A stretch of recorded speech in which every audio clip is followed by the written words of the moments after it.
My boss got put into jail somehow, so that I immediately got a promotion to become the major. And so, yeah, I'm not dead.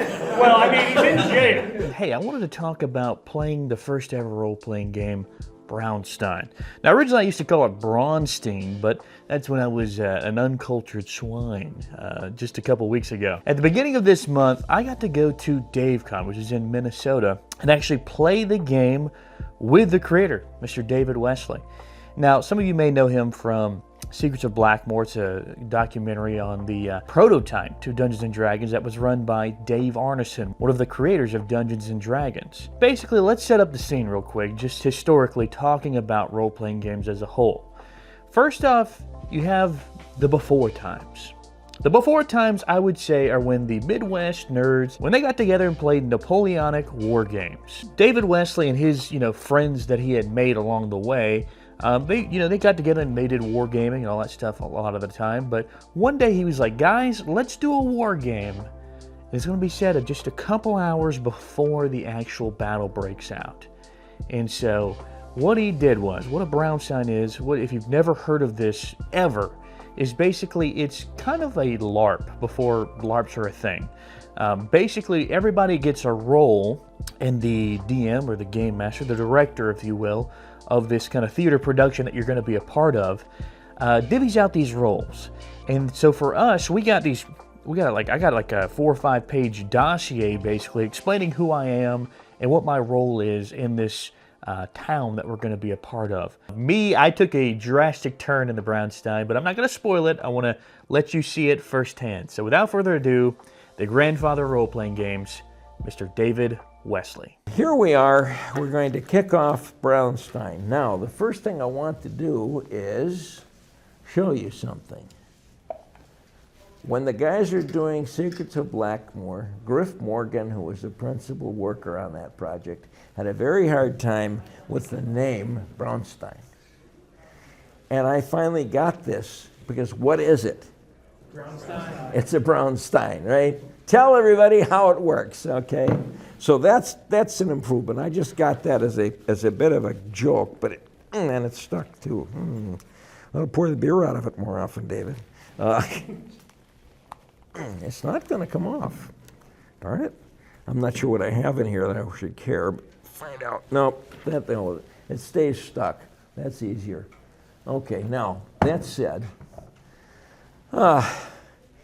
so here we are. The game of the game is Braunstein. It is set in a mythical small German city called Braunstein, located in the western part of Germany in 1797. In the 20th century and 21st century, Germany is a great big powerful country in the center of Europe. However, in 1797, Germany is not a country.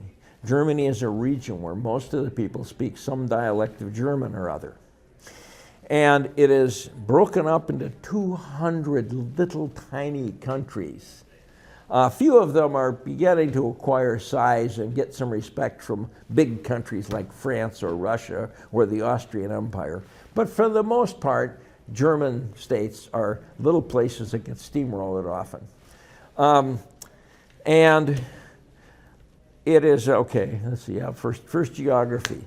The Braunwasser River arises from iron-bearing rocks in central Germany and flows west until it hits the Rhine River. And because of the iron ore, it's stained tea-colored. It's a brown river, so it's Braunwasser, brown water. It has become, since prehistoric times, it has been a trade artery.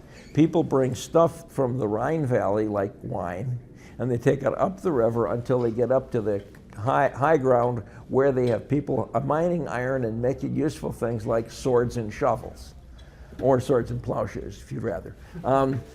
And the problem is that partway between the two, the river encounters a big granite ridge, and it has gaps in the ridge that are cut through by years of erosion, but it plunges over this and provides really impressive waterfalls in the rainy season and some moderately scary ones in the dry season. And those falls are where the water plunges over, goes down. In the dry season, in the wet season, big white waves, right? In the dry season, the water level goes down, and most of the water in the river narrows down and flows down through these dangerous, treacherous gaps that you can get drowned in. But mostly what it does is it stains all the big gray granite boulders brown, hence Braunstein, meaning brown stone. And people traveling up and down the river for trade encounter difficulties. Like before you go over the waterfall, you want to get your boat out and portage it around the falls, which is a pretty good hike. And then all the gear that's in it and the boat gets portaged around and then continues downriver, or coming upriver, you do the reverse case. And a village has sprung up there during the Dark Ages, in which at Braunstein, the local population does quite nicely by helping people carry all their valuable merchandise around the falls, and make sure that if they're paid well, none of it gets lost over the back of the boat. And if they're not, then a lot of it does get lost over the back of the boat. So Braunstein, the little village, is not doing too bad. But it is, after all, the Dark Ages. And waves of German barbarians are coming in from the east to the west and sort of following the river down. And when they find a town that looks vaguely prosperous, well, what did they do? Loot and pillage. And so Braunstein has a kind of a hit or miss existence for a good many years.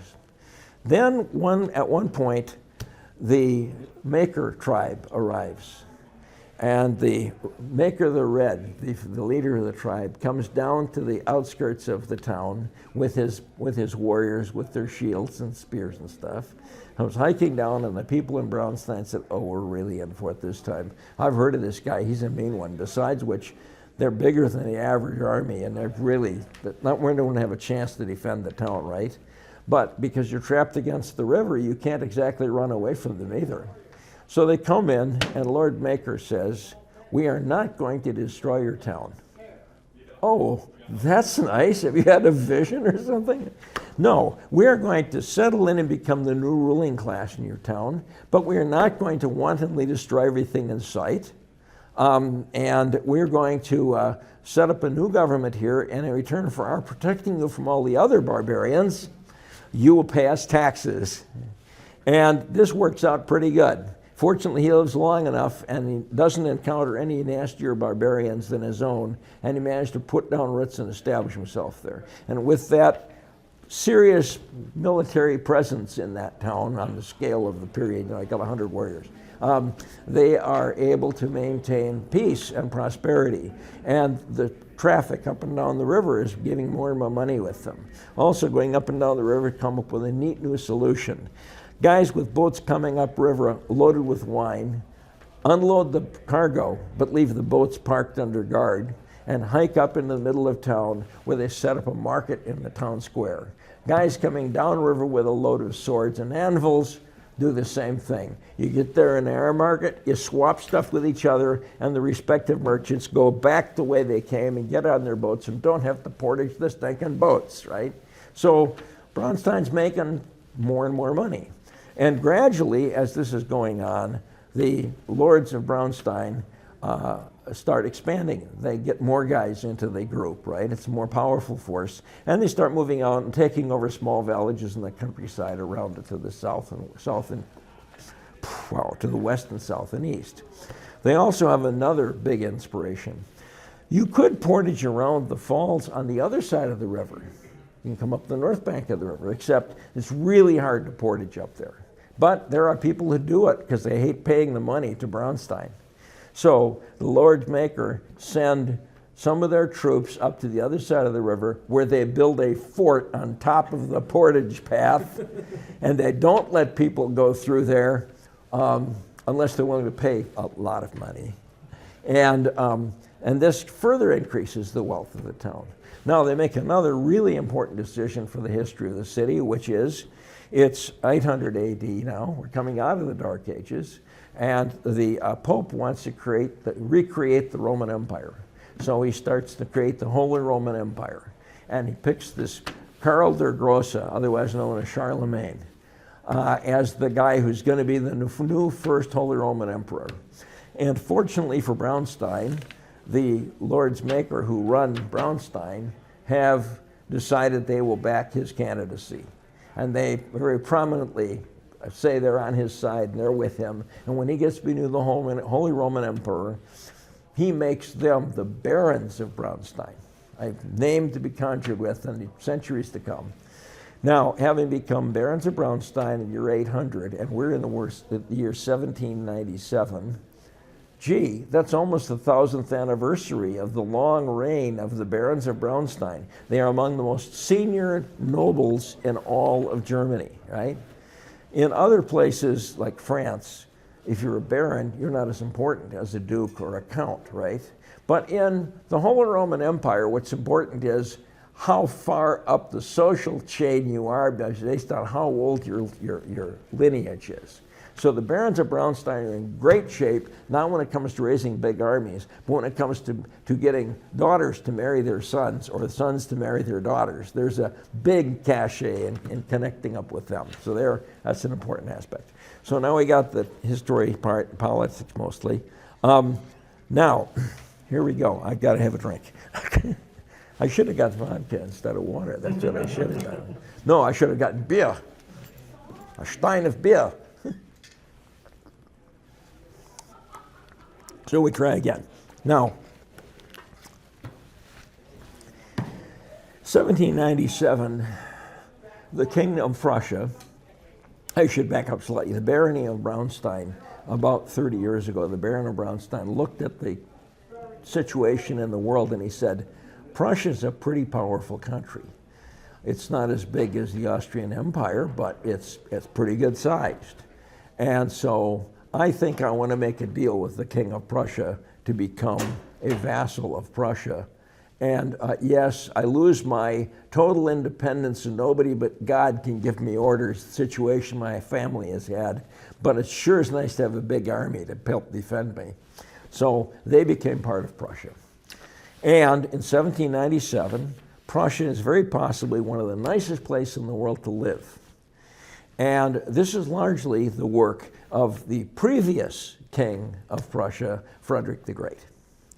Now, because you guys are all supposed to be good subjects of the King of Prussia, or you're foreigners and recognized as such, but you're trying to be polite and get along with everybody here, whenever I say King of Prussia, you should shout, "Long live the king! Hoke, hoke, hoke!"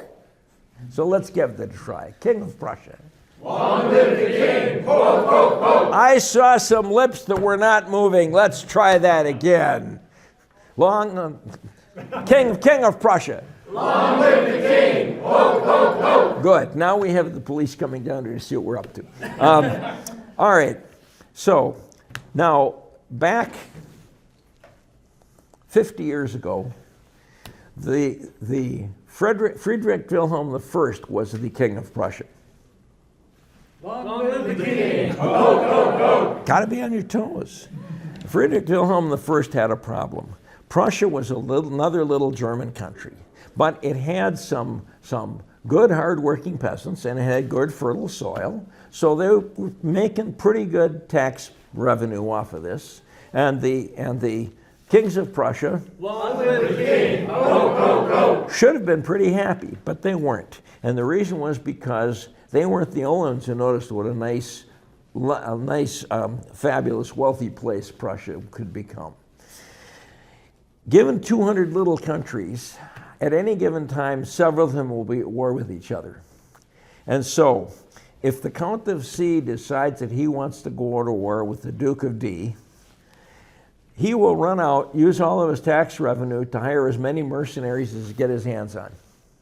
Because between wars, most of the German principalities, most of the German microstates, spend all their money on wine, women, and song and having a good time, and very little of it is spent on the royal guard, let alone on a massive peacetime army. So when you go to war, you quick hire a whole bunch of mercenaries to make your army bigger. And so here's the Count of C, and he sends his army down to invade the Duke of D, Duchy of D, except his army goes and marches through Prussia. Well, why? Prussia didn't do anything to him. No, but it's worth looting. And so Prussian ambassador comes out to the Count of C and he says, "Why are you invading us?" "Well, we have a holy obligation to defeat the evil D's. And obviously you're on our side in this, aren't you?" At which point the Prussian ambassador can say, "Oh yeah, we're definitely your pals." "Well, in that case, you won't object to our taking everything that isn't red hot or nailed down from your country." Alternatively, he can stand up and say, the ambassador can say, "But we have no quarrel with the D's. They seem like fairly decent fellows." And the response then is, "Oh, so you're throwing in with our enemies, are you? Boys, when you finish looting a town, burn it." So you can see how this works out well for Prussia either way, right? And then when the invaders have fattened up on all of your stuff and paid themselves by looting you, they finally get over and they fight their war with D and win or lose.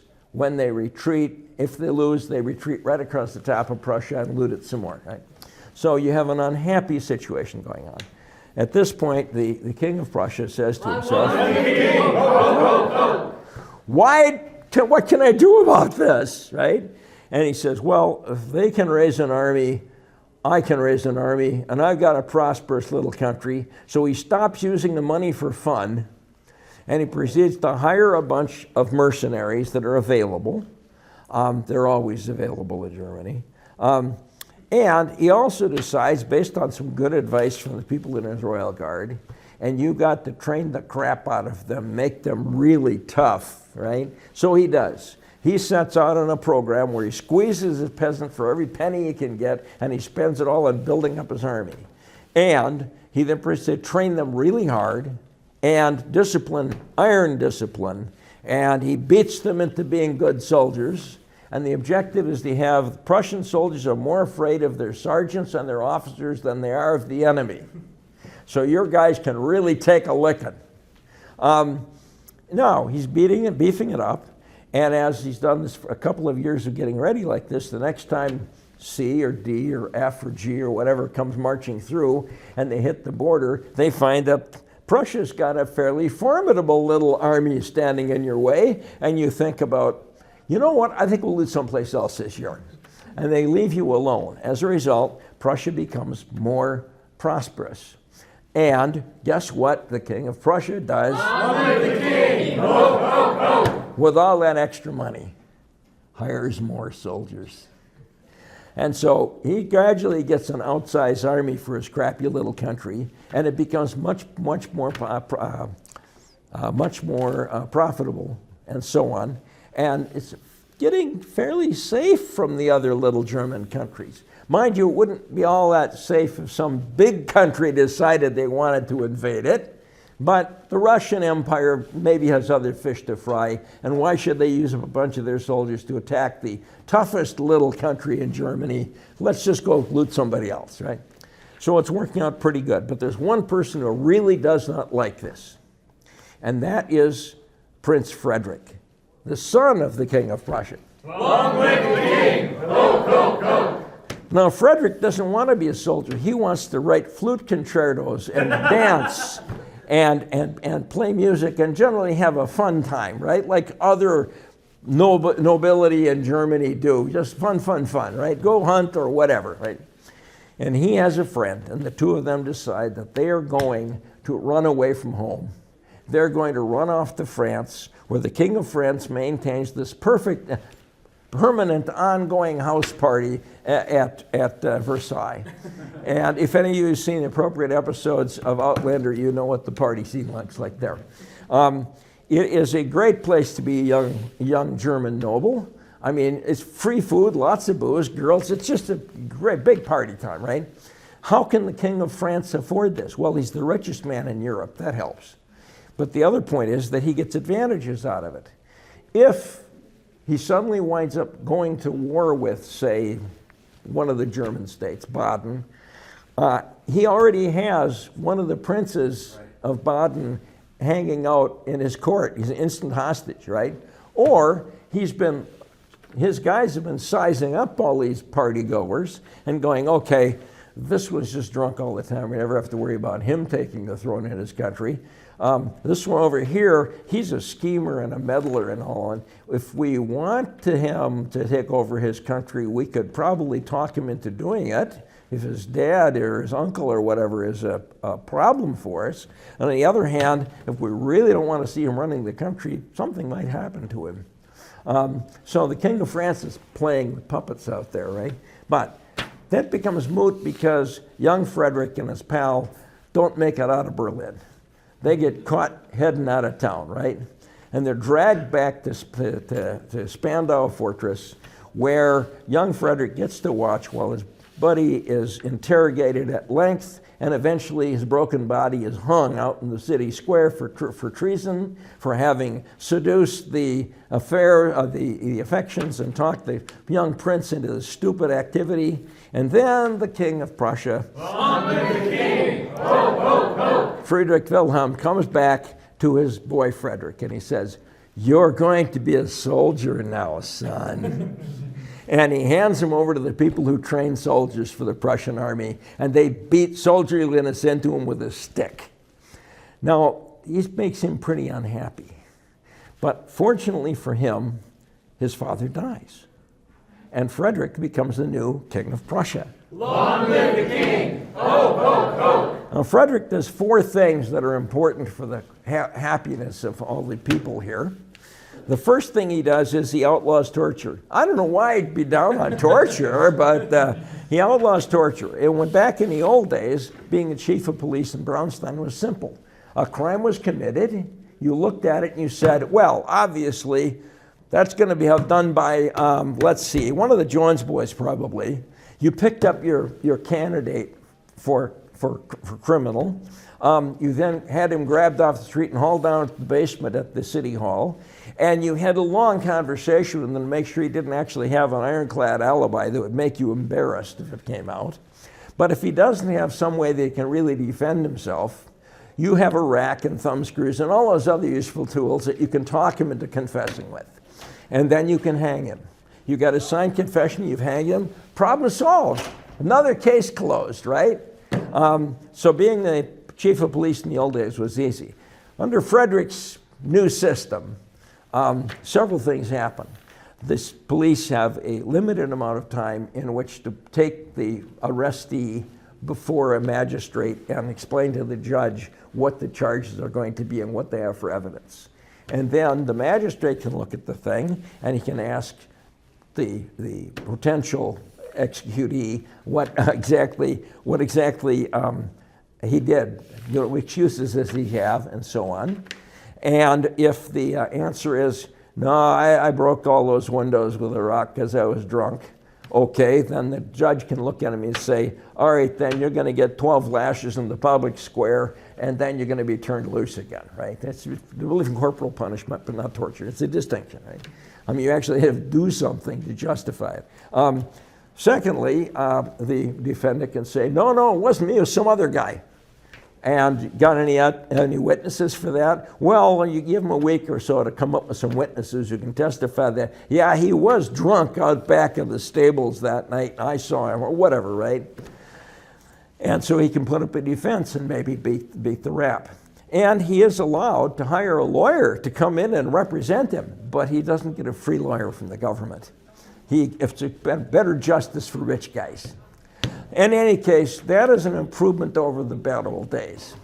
Then, the next thing that Frederick does that is really important is all the neighbors, all the other little countries around him that have been getting chased away and defeated from time to time by the Prussian army, look at it and they say, oh, look, the flute player's become the King of Prussia. Long live the king! Ho, ho, ho! It's payback time. Let's get him, right? So several of the neighbors then march over there to take care of this problem by golly. They're going to lick him good, right? Well, the problem is that he still has his dad's generals and colonels and soldiers. He haven't gotten rid of them yet. He hasn't gone over to party the way he might have. And so when the neighbors invade, they get their heads ripped off. And he defeats one little country after another, and he starts building up a serious reputation for being obviously, if he defeated me, he has to be the world's greatest general. Obviously, right? It's a good face-saving gesture. He develops a huge reputation, and that calls the attention of big countries. In the course of his life, he winds up going to war with bigger and bigger opponents. And finally, at the end, the last war he was in, Frederick the Great is fighting against France and the Austrian Empire and Russia all at the same time, and he wins. That really settles his reputation. He is now decidedly the smartest general in the world, a second Alexander or Julius Caesar or whatever hell you want to claim, right? And he's quite the toast of the town for this now. Well, what good does that do all you private citizens? Well, or I should say subjects. Well, for one thing, what do you use your army for in peacetime? When you're paying for this big army that you fight other countries with, right? Again, you could send them all home and kick them out and tell them we're not paying you anymore, and then they run off and they become bandits. Isn't that useful? Secondly, of course, mind you, if you knew that, most people in the period had the good sense that they had the army they were paying for, and they're in the other country where they've just fought a war, and they kick everybody out when they're not back home. So they go become bandits in somebody else's country, they hope, right? But skipping over that part, what do you use? What does the King of Prussia use? Long live the king! Good. Okay. What did the King of Prussia use his army? I can't get you at all. Use the army for in peacetime? Hunting bandits. And so he starts enforcing peace and prosperity, and this is really good for trade. If you're a merchant and you've got a bunch of stuff you want up and down the river here, when you get past the border of the barony of Braunstein, the next thing over isn't part of Prussia. The map looks like a bad case of measles. It's got lots of little dots and pieces like this one, not all of which are border on each other. So you've got your merchants going out east on the way up to get swords or plowshares or whatever, right? And this is nice for them, but what do you do if there are bandits in the next country over that are preying on your passing merchants? Well, you have a delegation from the Prussian army drops by the next country over and says, you seem to have a serious bandit problem up here, but we'll fix it for you, right? Yeah. And so he expands the power of the Prussian army into all these other intermediate places that they go through to get to other parts of Prussia. And he creates a pretty nice zone where all the merchants are protected.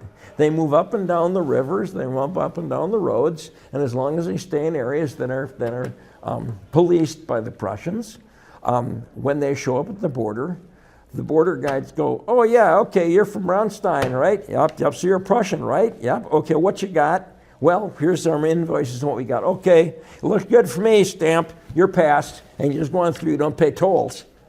This isn't bad.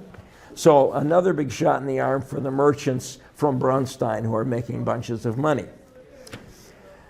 Okay, a third thing that he did that helped out the country was early on he overruns one of the provinces of the Austrian Empire, Silesia. And Silesia is, Austrian Empire in general, is a Catholic country. And, Prussia is Protestant. And the betting on the part of most observers is that, oh, well, now that he's conquered Silesia and he's not busy fighting anymore, come winter, he's going to be raping nuns, hanging priests, and burning down, looting Catholic churches, right? That's the standard pattern for this kind of thing, right? And so everybody in Europe is much taken aback when this peerless warrior with all the power at his disposal, who could do whatever the hell he wants to there, gets up and says, and the King of Prussia. Long live the king! I didn't actually say King of Prussia, you jumped the gun there. Every man can find his own path to heaven. This is a statement of religious toleration that is way out of step with the rest of Europe at the time. This is not the sort of attitude that you would see portrayed with respect to, say, Catholics in New York City, if you ever seen Gangs of New York, and that's set 40 years later. Or for that matter, Irishmen in large chunks of Great Britain, and so on down the line. Almost every place, if you're the wrong religion, you're persecuted for it. Well, he establishes that we're going to accept people having religions other than the one that I have, right? And that's a big stunner, and it takes a couple of years for people to get it figured out. But all over Germany, there was a rule that was enunciated at the end of the 30 Years' War, where they had a Catholic and Protestant giant war that went on for 30 years and killed half the people in Germany. When they finally made peace at the end, the agreement was, okay, whatever little piece of Germany you're in, the prince decides what religion he is, and everybody goes along with him. So you got, instead of trying to conquer all of the other places that are different religions from you, you wind up with you can practice your religion, your own degree of bigotry and unfairness, but people in your little piece that are the wrong religion only have a few miles to go to get the hell out of town. And so that did some reshuffling, and it hardened the lines between the various. You didn't have many mixed places. So when Prussia comes up and says every man can find his own path to heaven, there is a sort of a stampeding sound that follows as people who are persecuted minorities all over Germany go, Prussia sounds like a nice place to live. And they show up with all the population and all the money and all the skills, and they boost the economy for Prussia again. And finally, Prussia did one more thing that was rather remarkable. He decided, the king of Prussia, Long live the king. Right, Ho, ho, ho. decided that educated subjects will make more money for you in taxes than ignorant ones. And so he established free public education. Every kid gets 4 years of learning how to read and write, which is way more than you get in most parts of the world. And so in 1797, the literacy rate in Prussia is higher than it is in the United States in 2027. No, 2026. Sorry, you're off. Okay. It's pretty amazing. And you may say, well, how the hell could that be true? You've got to understand what a large fraction of the population in the United States, not just now, but at any time in history, have been immigrants who don't speak English and who are therefore getting as a second language. And teaching people how to read and write in German is a lot easier than English is. So he winds up with a very literate population. And again, what does it do to the economy? Yep, more money, keep raising that army or whatever.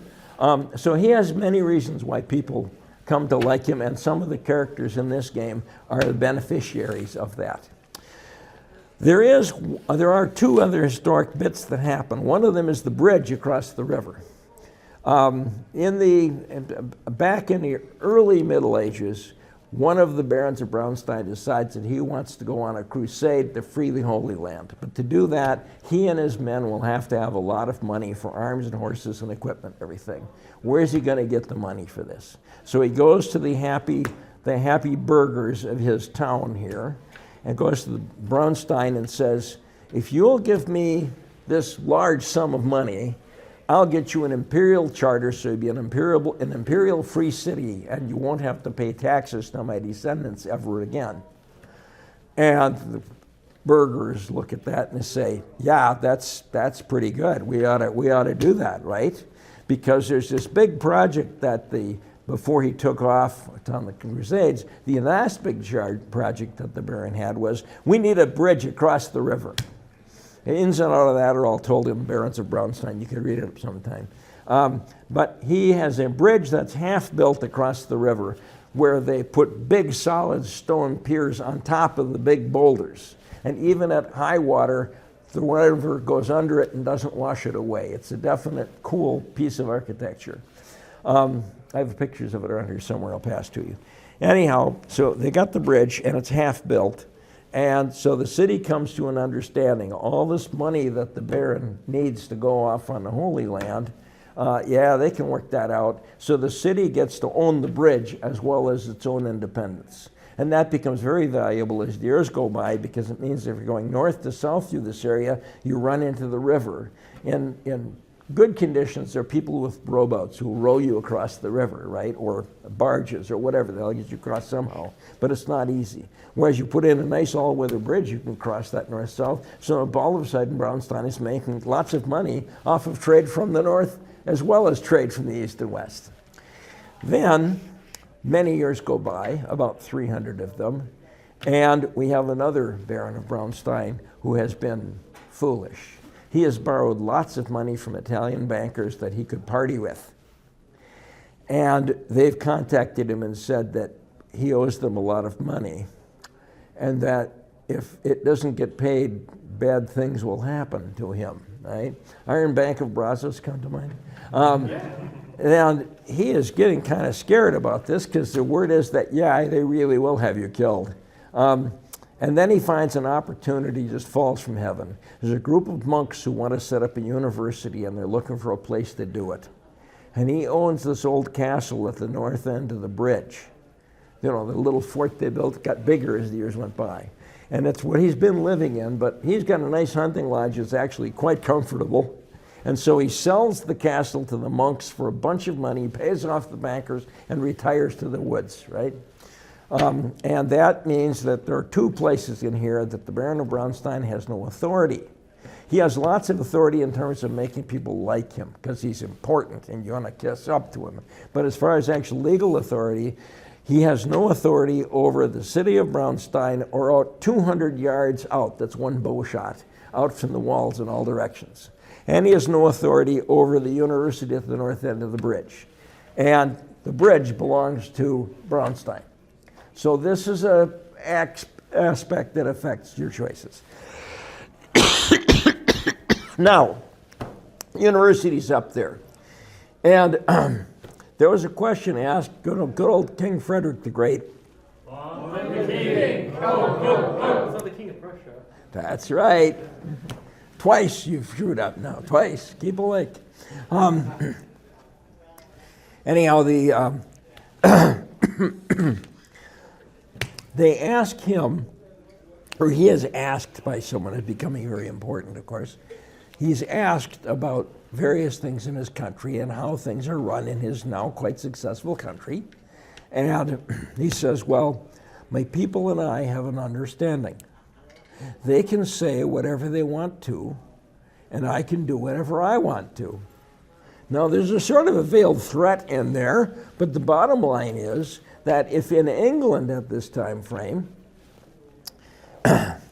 you were sitting around in the pub and you had this really cool story you heard that you wanted to tell, and the gist of it is that the king's gone off his nut, and he thinks it's a teapot. And if you come to court, he will go, I'm a little teapot, short and stout. This is my handling. This is my spout. And then he'll offer to pour a cup of tea for you. And he'll give everybody cups of tea. And this is amusing as all hell to the people you're in the pub with. And then it's not amusing at all hell to the official authorities who hear you've been spreading a scurrilous tale. And you wind up getting tossed in jail for disloyal utterances. By the way, the story's true. And so, yeah, freedom of speech is a kind of an interesting, questionable characteristic in many parts of the world in 1797, as is freedom of religion and so on. Now, we have one other major undertaking that goes on, and we'll finally get on with playing a game, all right? We have some problems with this literacy stuff and freedom of speech. It can kind of get out of hand, maybe. 20 years ago, the North American British colonies revolted against the King of England. Don't anybody shout, okay? They sent the brightest and their best over to Europe to try to find European powers that would support them in their American Revolution. And it eventually was successful, and they managed to win their independence, which everybody was quite impressed by, considering that kings are supposed to win all the time, right? But one of the consequences of it is that up at the university, you have some very strange new ideas that are circulating. and also among people in the town too, who are reading pamphlets that are published by people like Thomas Paine or John Adams, or, you know. And so when they should be up there studying Martin Luther or René Descartes, or, well, he's French, of course, but still, or Leibniz, or any of these other great minds of Europe, they're actually up there instead studying Thomas Jefferson, who said, "We hold these truths to be self-evident that all men are created equal. And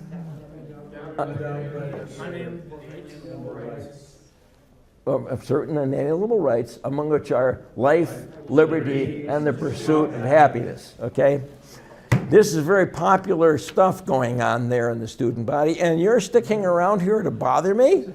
I'm departing. Oh, that's too bad. Good night, Major. Good night. Have a good time. So, Excuse me. Good night.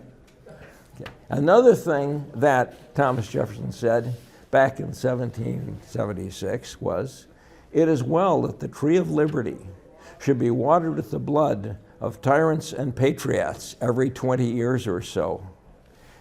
That was 1776. It's now 1796, and the time is up.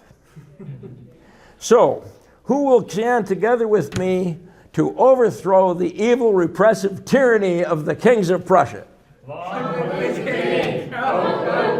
Okay, who will overthrow the kings of Prussia? I want to see a little, you know, rights and liberties and all that stuff going on here. Anybody here going to be a radical and overthrow the Prussian order and bring the blessings of liberty to the citizens?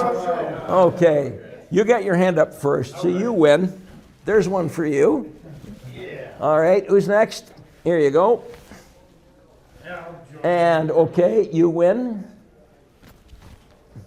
All right, and I should have two more of these. Yes, Revolutionary Red Caps. You want one of these? Yeah, and I'll get one for him. Okay, there you go. And you need a second one, as you're saying. Okay. Now, I would like you 5 scurrilous revolutionary pigs to come over here and take over this corner. Set up 5 chairs back along the wall there where you guys are. And those the red types can come here, okay? Let's go. What do we got? 1, 2, 3, 4. Yeah, this one's busy, so I guess, yeah. Just group along there, okay? So the 5 of you were arrested last night during those student riots, and have been thrown in the jail, right? You can't be tortured. And we'll get back to explaining what becomes of you because of that soon, okay? Then, moving on, it's time we start handing these packets out. So, one of the things that will happen, gee, money, isn't that nice? Okay, shove that in the pocket so I don't lose it. All right, now, the packets here. Everybody will get one of these things. There's a picture on the front that shows what your character looks like. And you should not show, oh yes, also there's a peel-off badge that you take off the sticky and stick on so people can tell who they're talking to. And then inside, you will often find some money, and you will find a description of your background and your objectives that you are trying to attain. In a few cases, you will find there is another picture in there of somebody, and in reading through your description, you'll figure out why you have that extra picture in there. 1 or 2 of, well, just a couple of you are actually running 2 characters that kind of work hand in glove on things. So, let's see now. Here we go. Who wants to be, oh yes, you're one of them. Here you are. Well, thank you. You're quite welcome. And there's another one. Okay. Does anyone have And a problem with our picture being taken? What? No. okay. This is going to be simple because I've got so many players that can use up all of these things basically. Let's go a couple through here. All right. So you get this information on your packet, and that helps you decide what you're going to be trying to do. And I'll give you a hint, the people who are in jail are interested in getting out. Okay, I'm trying to skip down here and get the rest of my revolutionaries going before I get any further. Where did it go? I know I have another one of them. Oh, that's looking better, and this is looking better, sure enough. There we are. All right, now, and here you are. It's for you. And this one can sit it out for a minute, and who else? Why doesn't I have him down at the bottom of all this shit? Okay, I'll get there yet. Hi-ho, hi-ho. I got these shuffled a little bit on the way down here, and it's too bad because that's not the order I wanted. They have to go through them in, but too bad. Lots of people in this town, and there should be at least one more. Engineers A. Come on, you're here someplace. There you are. Okay. And this should take care of student O, right? And then we have student C. And C, okay, fine. Well, everybody has one now? Okay, I'll take this one. Go ahead and give him C. Okay, this is student C. And I would suggest that Gretchen and student C should sit next to each other. So some swapping off would be a good idea there. Oh yes, somebody's got beer in hand already. We're gonna have a good time. Yeah. Now, student C is currently unconscious, having been whacked in the head by the militia when they were putting down the riot last night. But as things go on, he may awaken, all right? And if you will read up, Gretchen will read up on her background, she'll know why she is taking care of student C, okay? And then we'll get on with other people. So marching down through the assembled multitudes. We now have another student. And now what I'm looking for is who would be willing to die for the King of Prussia?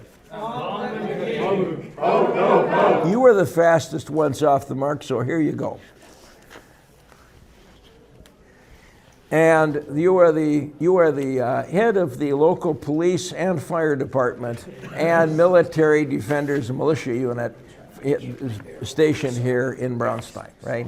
It's your job to call your guys out to put out fires, and maybe you've managed to avoid burning down a couple of buildings in town already, and or call them out to defend the city if it's attacked. And now I need another good, loyal supporter of the King of Prussia. Okay, you got their hand up first. Good for you. Okay.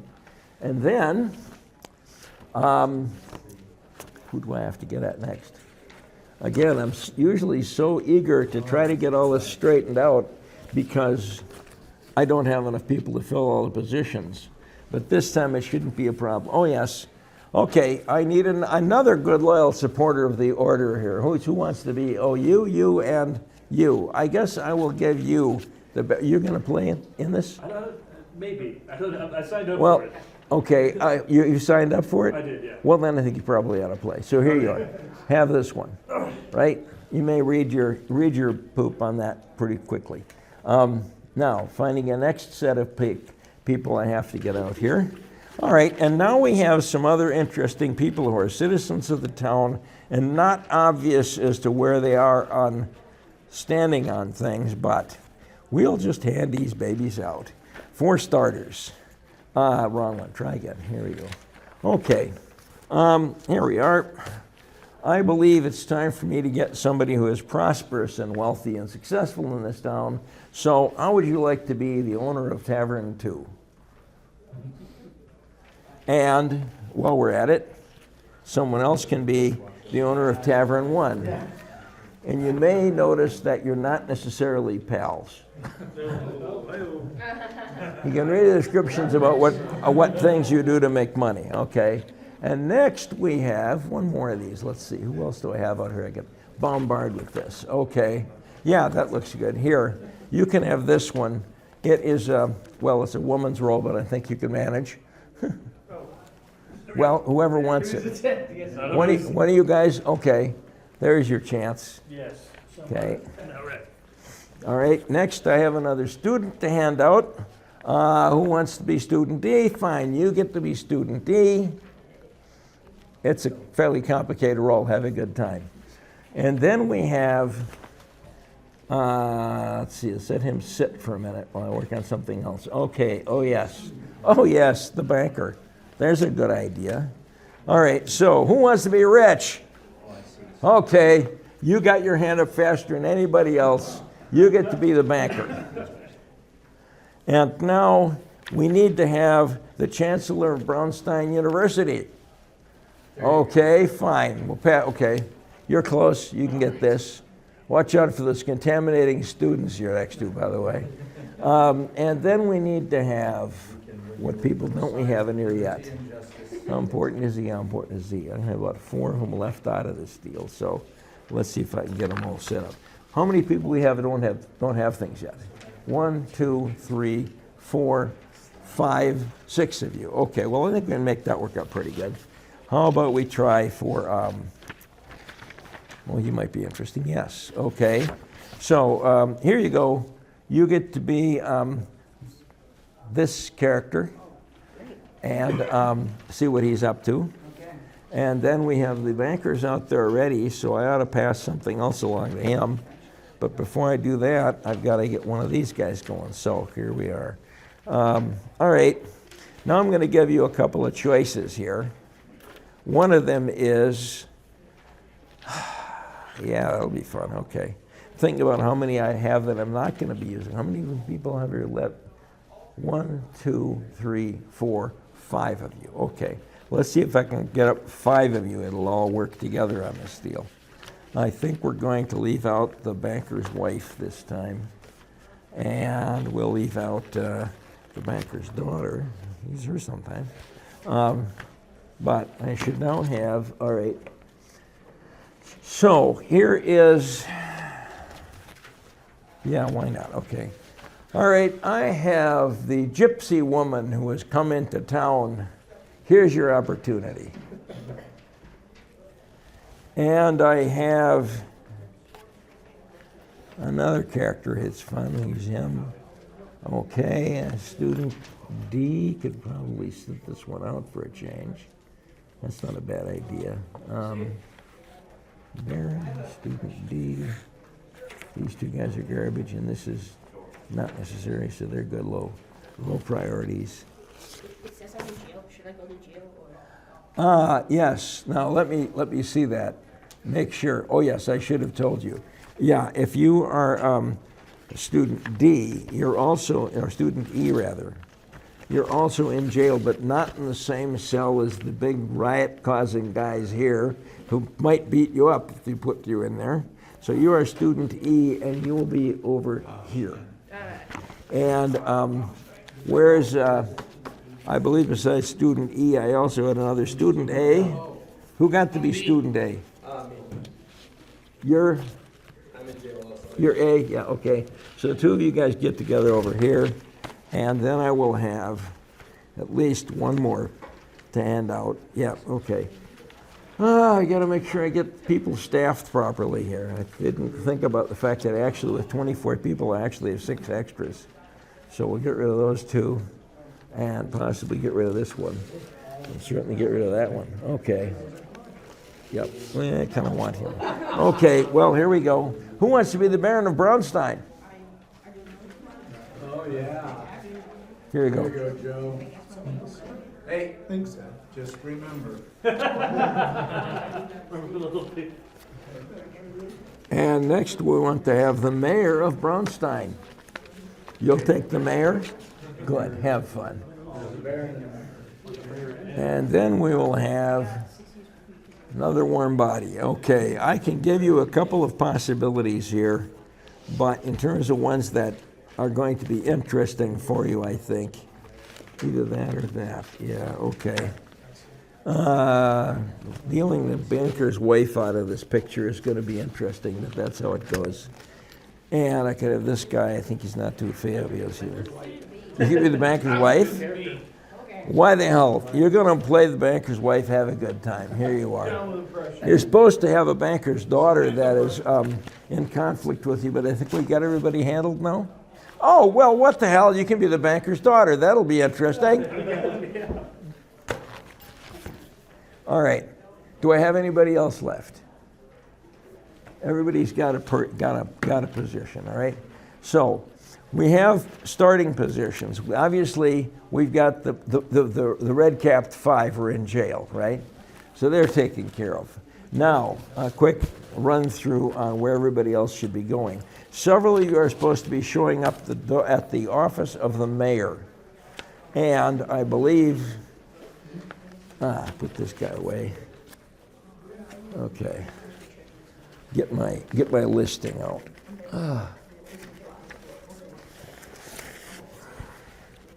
Oh yes, we have a banker. I forgot to mention. Where's our banker? Okay, I have some money for you. Shit.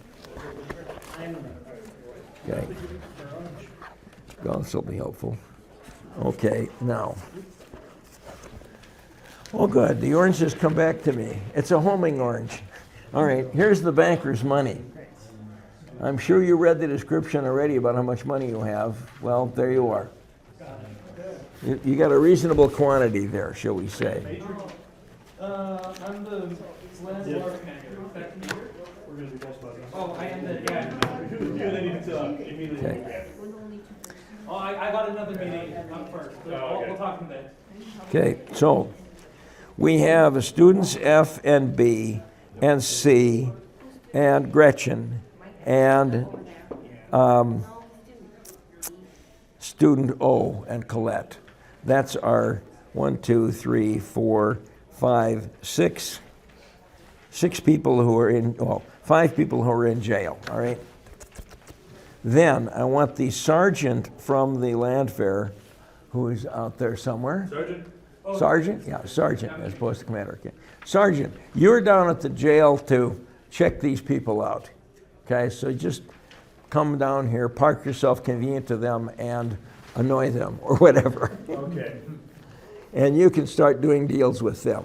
The people who are over there, however, have to move some other places. So let me get them called off. The land fair commander, you're back there somewhere. All right. You will be with the mayor. Mayor, put your hand up. There you go. Okay. You're going over to the mayor's office to talk to him. You also have Tavern 2 and Tavern 1 owners both make a beeline for the mayor. Okay, get you settled over there with them. Who's student A? Who is student A? Where is student A? You got an A over there? Good. Yeah, student A is, well, in jail, but in a different cell. And for that matter, so is student D. So you're A and D over there. Okay. And then we have... We haven't found student D yet. No, student B is over here. I think I see B peeking out of somewhere around there. B? Student B? He's right there. I'm B. Yeah, okay. You two, you guys do look a lot alike with the revolutionary outfits there, you know. Okay. So mayor. Banker is at the bank, and at the bank with the banker you should have the banker's daughter and the banker's wife. If you can get the 3 of you together in one general vicinity back there someplace. Can we write on these, or would you? Yeah, I got it. I'd say it. And our gypsy women should be with the mayor. Mr. Wesley, are we allowed to write on these? Or should we not write on these? Don't write on these? Oh, please don't write on those. There's a lot to I'm busy setting them up for weeks before each game, and having them not damaged makes it a lot easier. Frankly, I think I command you with authority, so certainly sometime here in just a moment. Should we go ahead and start? What? Sure you heard Just start. Just start doing this. That's why I'm hearing. I'm sorry, my hearing aids are not doing well in here. So I was lucky enough to be given the role of the sergeant at arms, the leader of the militia of the town of Braunstein. And so for me, my main goal to begin with was keep the students in the jail. There was student A, B, C, D, E, and some other folks that were hanging around the jail or a part of the jail scene.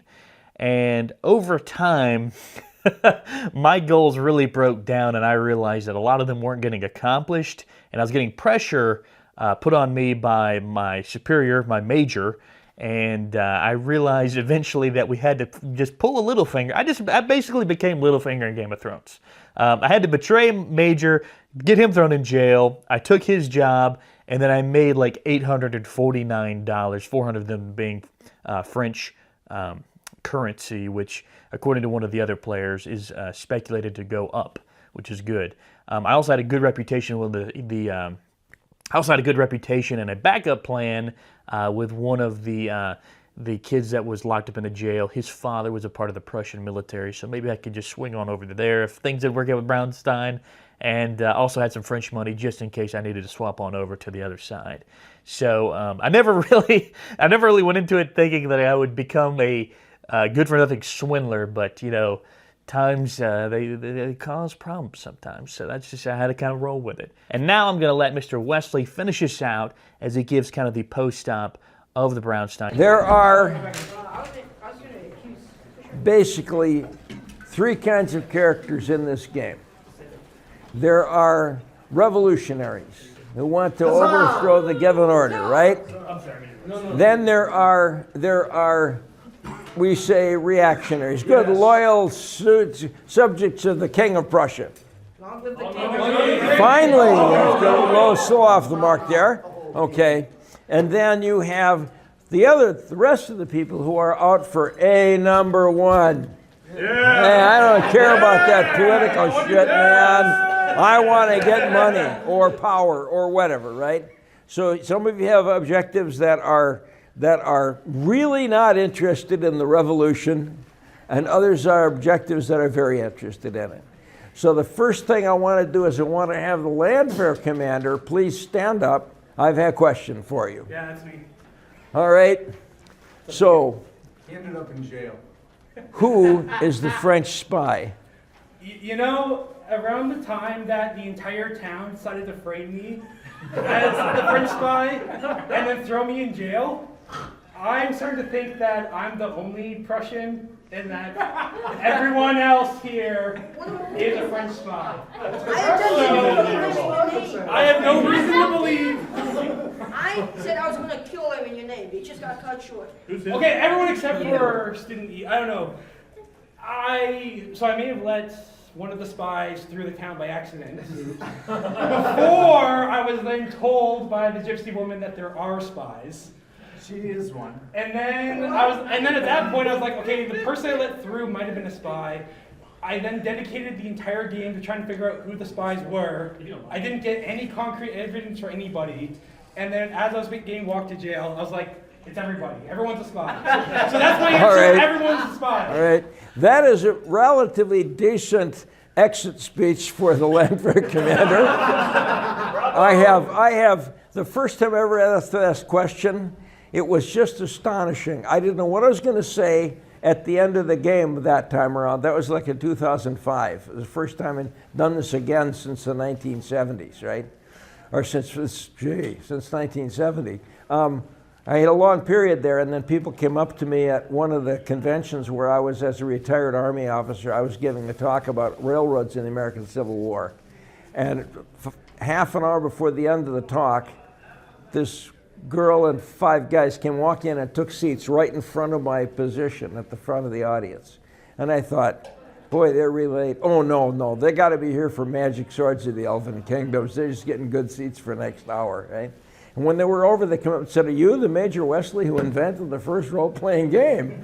And at the time, almost nobody knew that.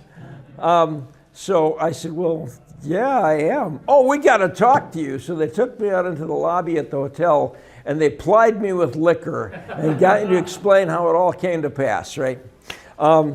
Anyhow, I said, they said, you got to do it again. So, okay, I said, if you promise to come next summer, I'll do it at Gen Con. So we did it at Gen Con, and went through this tedium you've seen here, this chaos here you've seen. And at the end, I said, oh, now I'm gonna have to score this out for people, and I hadn't done it for a long time. And I thought about it. I said, okay. So I got the poor Landwehr commander up. This is how I usually kick this session off. And I said, so who's the French spy? And he went, what? We have spies? Okay. So now that we've answered that question, sort of, will the real French spy please stand up?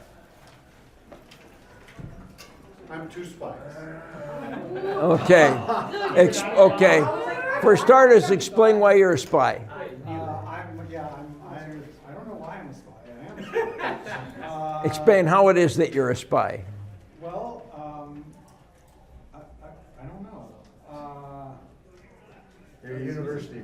It's a great cover, I guess. Yeah, I mean, okay. Here's the deal: he's a university professor, and ever since this stuff from Thomas Jefferson and the rest of those guys and Ben Franklin been showing up on his desk, he's been going along and saying, you know, I think the Americans are onto something there.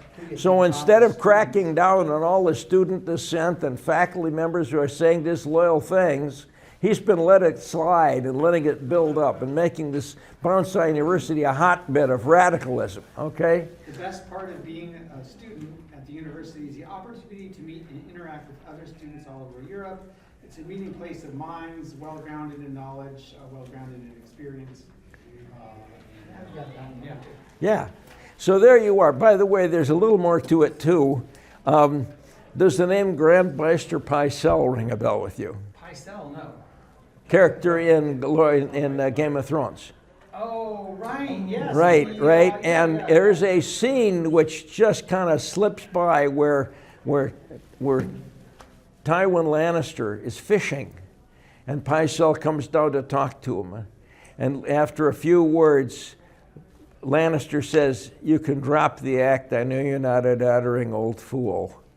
And this is all the thing that Pycelle's been putting on, and what your character has been putting on. And you aren't the easygoing stumble bum that the students think you are. You're actually happy to see them all getting radicalized, right? Well, I did So congratulations. lean into that. What? I did kind of lean into that, the doddering old professor. Well, you see, you should work on it harder.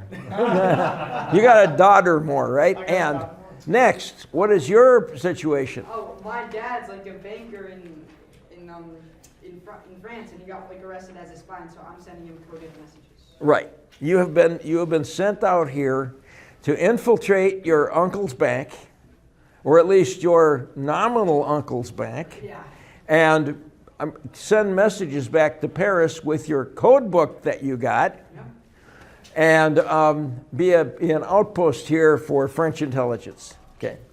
Next, what have you been doing wrong? So I was, my first character, I was a French soldier, and I had scouted the town, but then I was rounded up out of uniform with the students and found a hat and put it on my head, and then escaped out of jail, and then was able to obtain my uniform because the person guarding him was still stuck in jail. And mounted my horse in uniform and then rode out of town because we weren't at war, having taken all kinds of information. So that character. So you are both a spy in the narrow sense of you were sent in on reconnaissance from your army, and there should be in uniform when you visit this other city because you're like a spy if you're out of uniform. Right. But you got away with that. They didn't catch you out of uniform, or rather they arrested you and then they turned you loose. Right. And somebody is going to get hell for that if they ever figure out that they let you go when they had you. Okay. Who's our next spy? Well, I'm not next spy. I'm sorry. What your other spy? It was a gypsy. Right. And the gypsy then was also surveying town. So as proof that the surveys were happening, I had to show signatures from the mayor and the chancellor and the bar owners, and then there were two other people who didn't join the game. So I then escaped town having surveyed the town also. You walked off with a report on the status of the defenses of the town. Right.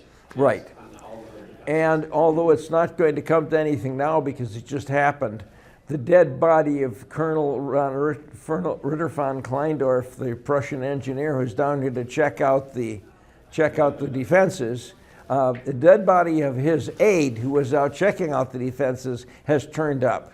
And if we were running this game for another 4 hours, we'd go through the who killed the aide thing, right?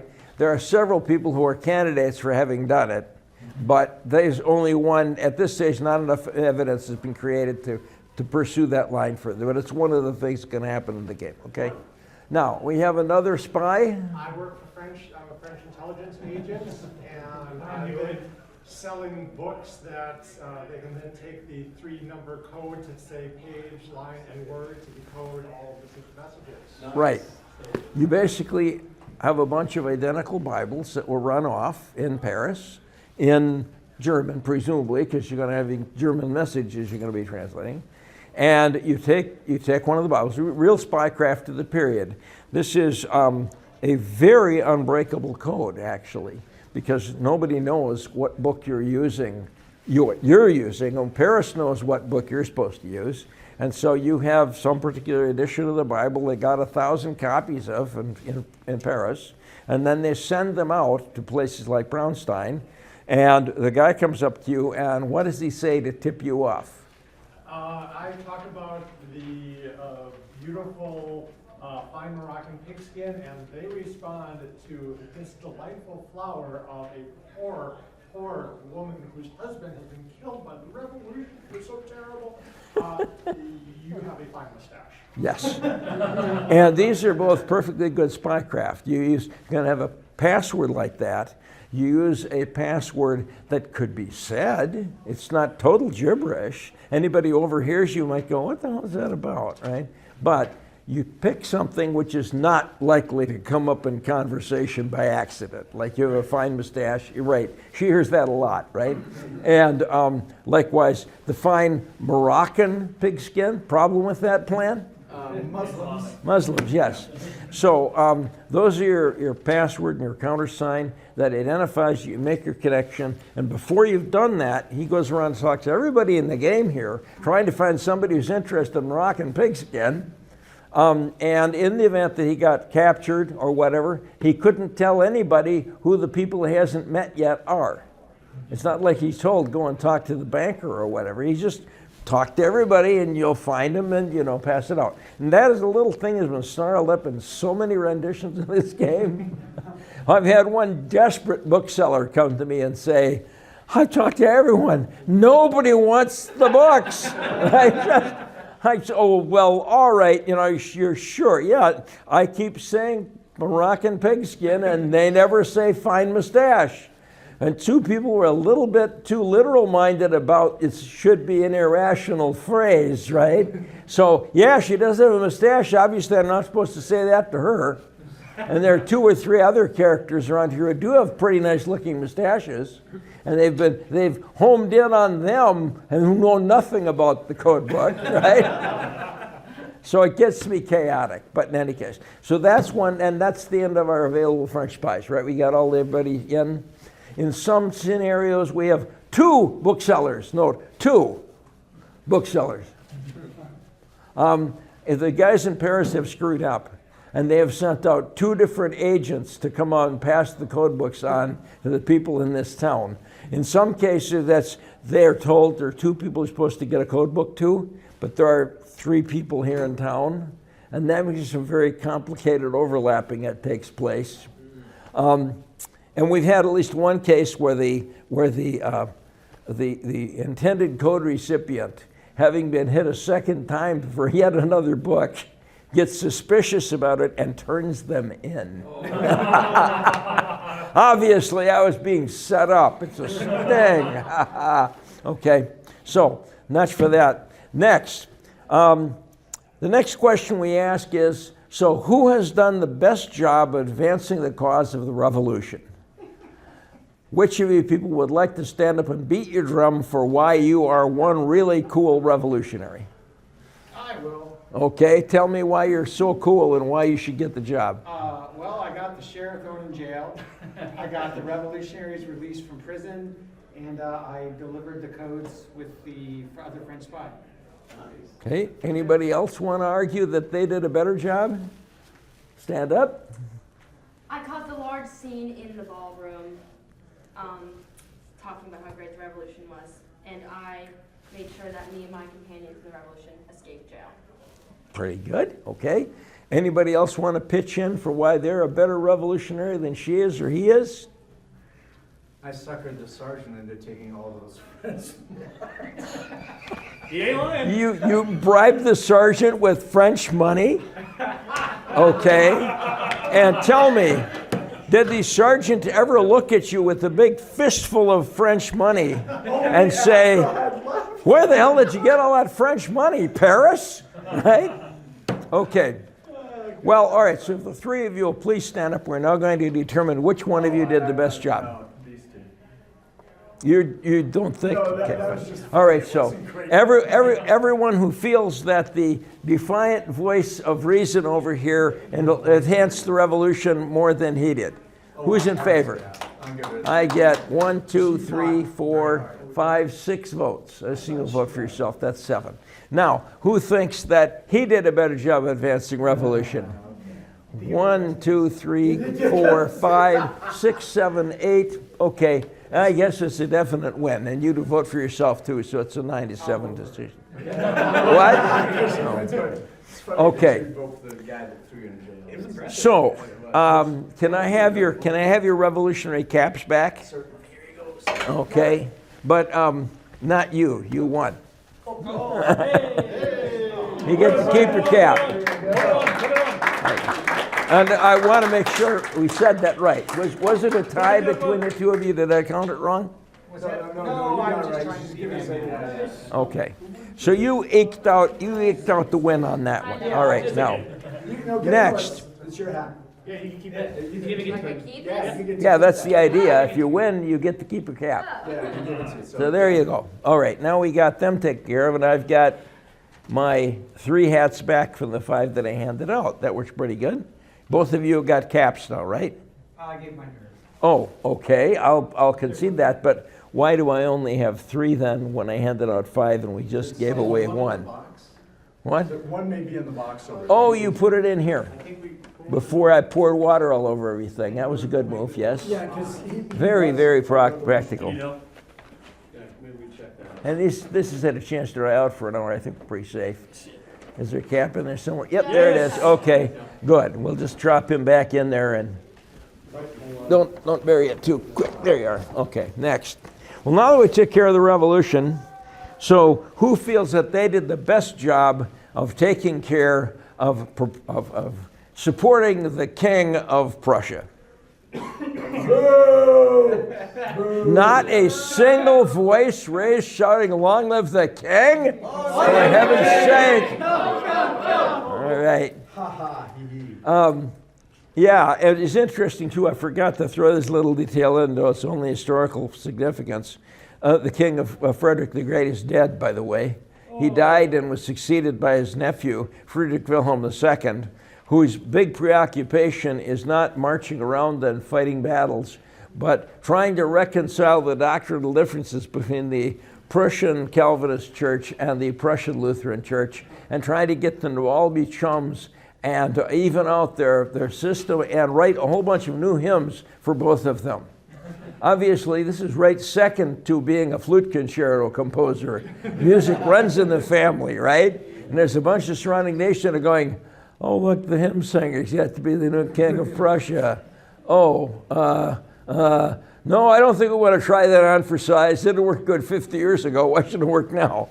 Anyhow, so back to this. All right, so you think you were, and stand up, stay standing up so people can see you, and you think you were, and you think you were? Oh, you just did it to the camera, okay.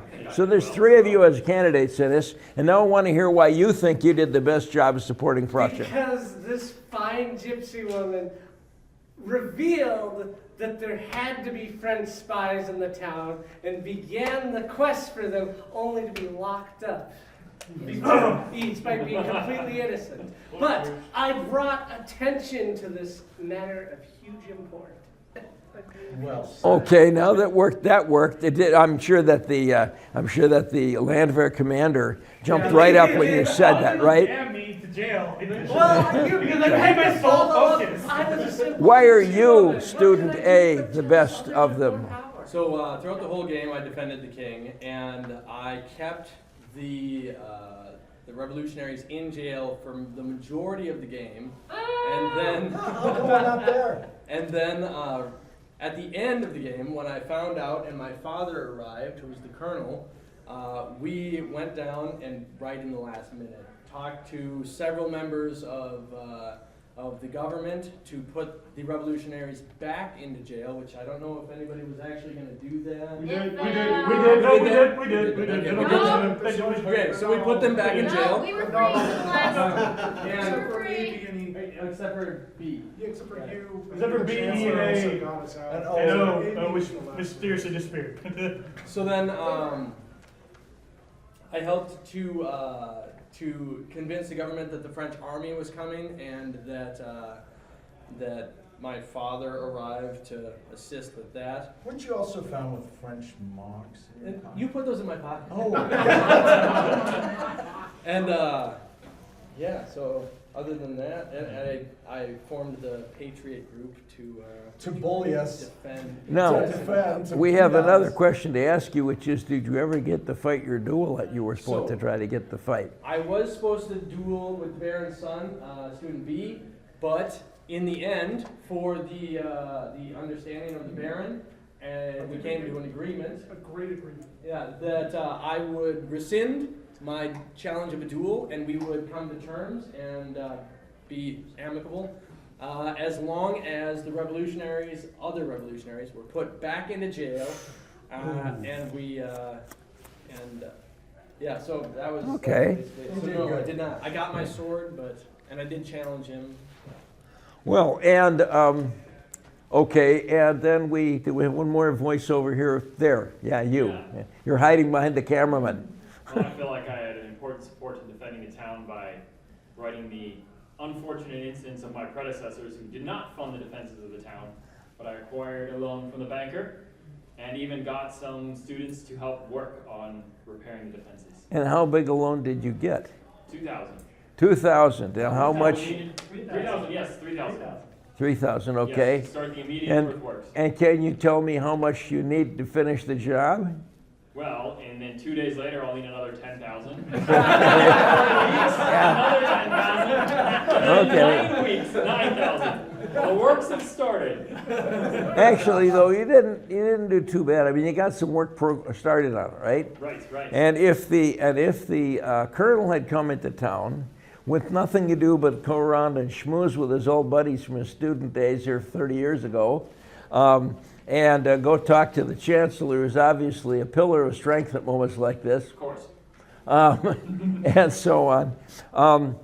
You might have gotten in some difficulty if the aide had then come up with a detailed report spelling out exactly how much had to be spent to fix the walls, right, which suspiciously looks exactly like the report you have. I wonder how you got that report and what became of the dead student, dead aide. I know nothing about those matters. I know nothing. Okay. So, all right, we got 3 candidates. Stand up again, and we'll try this again. Okay, who feels he did the best job of supporting the Kingdom of Prussia? Because you gave me the French marks that I used. Are we raising hands or clapping? Oh, raise hands, raise hands. I see 2 hands.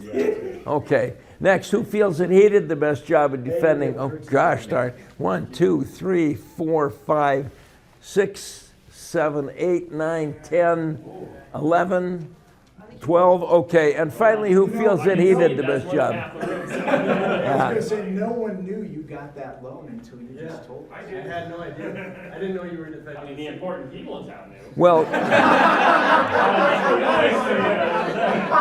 it's also worth noticing that he did not break the magic ceiling where he had to get approval from other players to get that money. If the banker gave you the money, he had that much money available to give you without tapping it to anybody else. But if he tried to go for the whole 27,000, was it? Something like that, Yeah, he would have had to penetrate the barrier of tapping into the university's deposits and the Baron's deposits, and that might have been, well, if they go along with it, they'd be okay, but, you know, you get in some trouble there. Okay, so we have now established that you are the most successful of the gamers, okay? And under the circumstances, you will win the copy of Barons of Braunstein, which I have not autographed yet, okay? We'll deal with that in a few minutes, okay? I forgot when it's autographed already. I'll give it to you now and be done with it. That'd be nice. Nope, okay. And now we get to the other contentious issue, which is who did the best job of looking out for themselves at the expense of other people? Okay, oh, this is going to take a while. Yes, indeedy. All right. You're not going to, okay, you want a prize. That's right. I'm not going there. Okay, well, let's just start on the left and work around. Why do you think you did the best job of meeting your own objectives? Managed to bribe the sergeant with French marks, got her guy out, and managed to cause enough chaos amongst it because she's sort of a revolutionary. Yeah, see? But she did, I thought, a wonderful job causing some difficulty and sharing intelligence that was actually useful for the revolutionaries. That's all she did. Okay, that's one down. Next. As a spy, can I say I looked out for myself? Oh, you can, yeah, you can. You had two characters, you got to play the other one. Oh, okay. Bro, from the start, like, I found my uncle, right? And then I, like, did the things. And then I begged him for, like, an hour to get me a job. And so to do that, I, like, talked to the revolutionaries. I got the gypsy woman arrested. I did all the things. I just wanted a job. And so then I got, like, I eventually got my job. He doesn't want a job at home. So, and then I found the person with the books, and then I got my French book, and I never got caught being a French spy. And then I talked to all the students, and I tried to get the revolutionaries out to get the daughter or husband so that they would give me a job, and then I got a job. Nice. Closed in on the objectives, all right. Okay, who's next? Well, then I'll just say I got myself, I was successful as a spy twice. So I would say But being successful as a spy is the advancing the revolution thing. Twice as a spy. So yeah, that would be my argument. Two successes. All right. Next. I filled my dance card. That's 100% of the active players that I needed to sign. So, okay, and the ones that give me points, of course. Like, yeah, and you are the banker's daughter, right? Yes. Right. Okay. So yes, and did the banker's wife get a dance card signed as well? I did. And did you compare them? Oh, we did not. No, we did probably not. very close. Ah, dear. Okay. Well, you have slipped between the cracks. You're into serious social difficulties in your social set because you let your daughter rack up all these signatures for hanging out with these various handsome young men that signed her card and didn't make sure that there were only ones that were acceptable to you. Oh, that is true. but I borrowed the money. I threw the ball. I filled my dance card pretty well too. And we also convinced her to marry student E, who she did not want to marry. I got my husband to agree with me.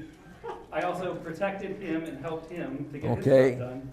So I followed all the objectives and got her married to the person I wanted her to marry. That was pretty good an achievement. I mean, the objective was to just get the name on the dance card, and going beyond it and getting a settled deal. That's not bad. Proposal and Right. acceptance. I mean, for the most part, you got the debutante's ball is coming up, right? When she's going to come out into society, which is a notification to all the other young men in town that she's available to be formally courted, right?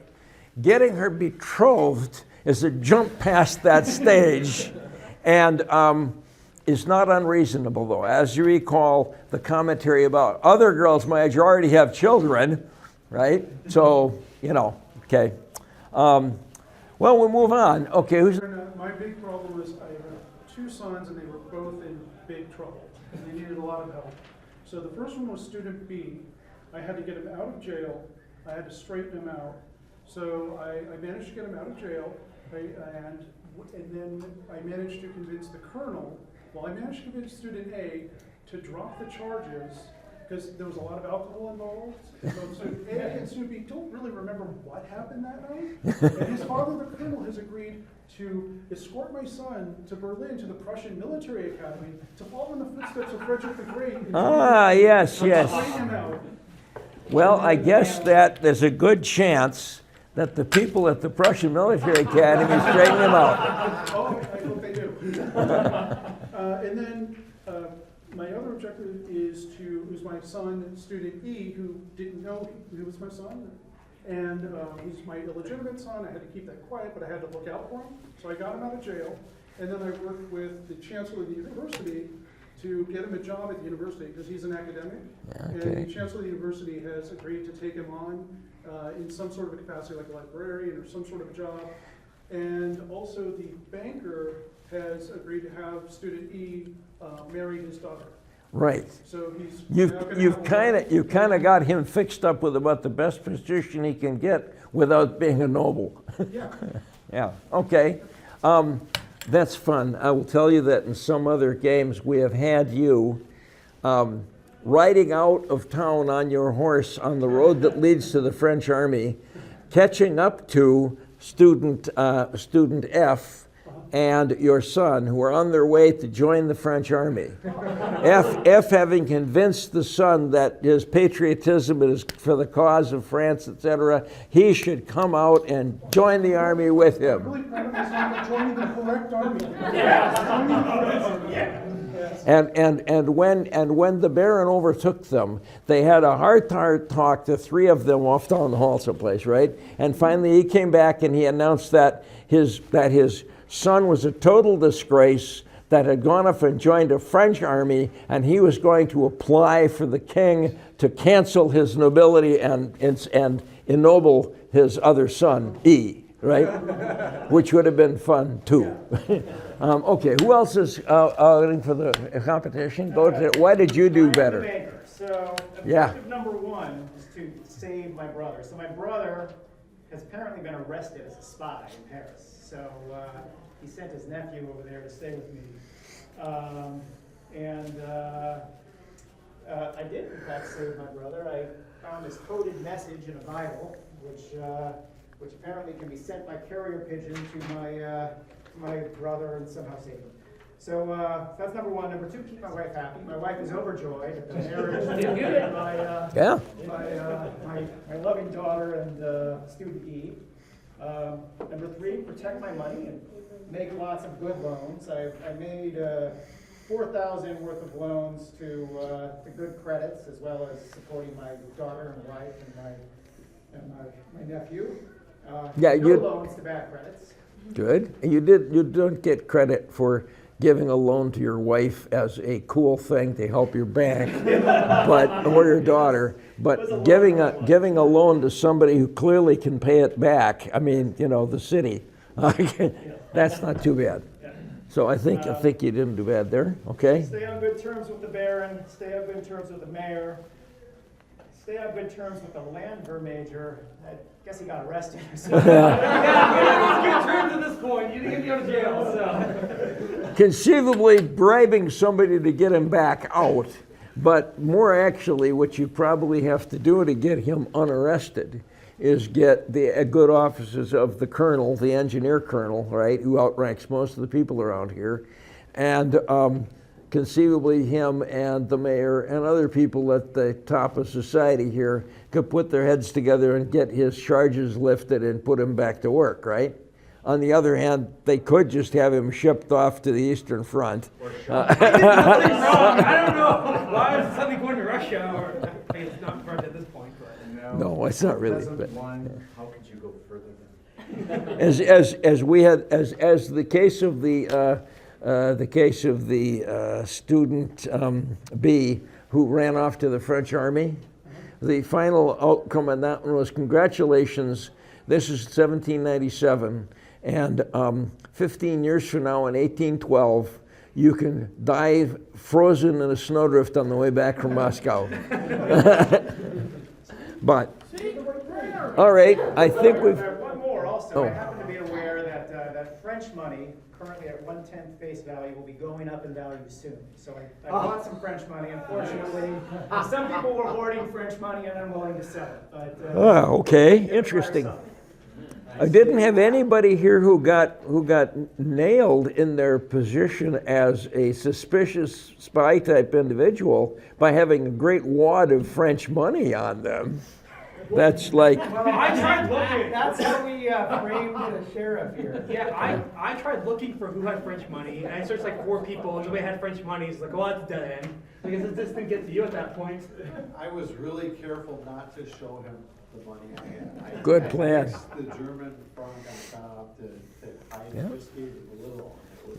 I traded mine to the banker like at the beginning of the game. I got like rid of all my French money and changed it for. okay, we've had quite a number of candidates on this round, so if you would all stand up, we'll then work our way around the line and vote for people. Okay? Oh, I'm sorry, did I miss somebody? Yes, go ahead. If you guys since we're Yeah, you missed. So, and then it's me as well. So it's him, me, and then all these people. Oh, gosh. Yeah. Getting crowded here. Okay, I'm sorry, I lost track. Well, let's start with you. I believe I did the best because I completed all my objectives. I'm marrying the banker's daughter. The past few people have all mentioned me and taken me as a reason why they are doing the best because of how well I am doing. I am marrying the banker's daughter. I found out who my dad was, the Baron, and I got a job at the academy. I am basically set out to be rich. I got out of jail in the first couple minutes. Didn't even have to pay you. I didn't get kicked out of the university.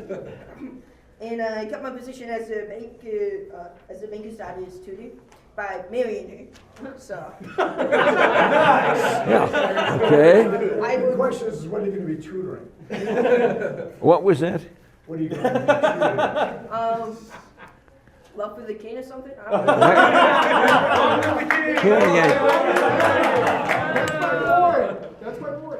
I'm having some hearing aid problems. I couldn't understand your last question. No, I was making a joke about how he's going to marry the daughter and still remain her tutor. Oh. So I said, what are you going to tutor about? And he's, for the love of the king. Well, no, he's going to teach the tutor to toot. Teaching 2 tutors to toot. That's right. Oh yeah. And also, Tutors. when he dies, I'm gonna end up with the bank. So. Well, that's possible. I have never had anybody assassinate the banker so he could inherit or she could inherit the bank. It's never happened. I keep thinking it's going to, but I tried to. I'd be willing. I was gonna kill you, but. well, some things are harder done. Some things are harder done in the flintlock era than later in history. I mean, flintlock pistol, even if you very carefully load it and everything, noticeably has a significant percentage of possibility of just going poof, and not sending a ball down range. And so, and sneaking a flintlock pistol in some place to pull it out by surprise, that's about as handy as sneaking this beer stein in. So it's not impossible, but it's a challenge. Now, moving right along, you have something to say for It yourself. might be easier if you go with them first. So Okay, fine. I'll let you have the last word. Go to it. Okay, so I got my first objective, get a doctor for student C. I got him some medical. Yeah, and since Dr. Leacham wasn't being played in this game, it was not quite so difficult to get him. Perhaps it might have been, but I did get him some medical attention. Good. And then I got him out of jail, and then I kind of watched him the whole time, made sure he was safe and okay. He did fine. And then I made sure he didn't get thrown out of the university, so he's doing good. And then I spread a lot of rumors about student A, trying to get him punished. I think I made some people suspicious. You did, honestly. There was a lot of people who were coming up to me randomly, and they're like, "Oh, I heard you're a French spy now." I'm looking at this person here. Yep. what a bold new position to be in, right? I really thought you were French. Yep, spreading lots of rumors about him. And then at the end, I caused a big scene at the ball, talking about how the revolution was great, trying to impress student B, prove to him that I am a great revolutionary. Excellent revolutionary. Yeah. I unfortunately, I was taken out of circulation. I failed. No, you succeeded. I mean, I did good. Yeah. Agreed. You're not going to die in Russia. Well, that's good. That's excellent. Yeah. But I did get my friends out of jail. Student A got out of jail. So that was a failure. Recruit more students to the NBB, yeah, no, that did not happen. I got drafted into the Prussian Army now. So I'm going, to West Point and being an officer instead of basic, but I'm still drafted. I didn't really get a choice in that. Well, most Prussian nobles do not get that choice in this period. It's part of being a noble. It's the, as the French would call it, the droit du sang, the tax of blood. That you're expected to, once you get out of college, you're expected to go over and report into the Prussian army.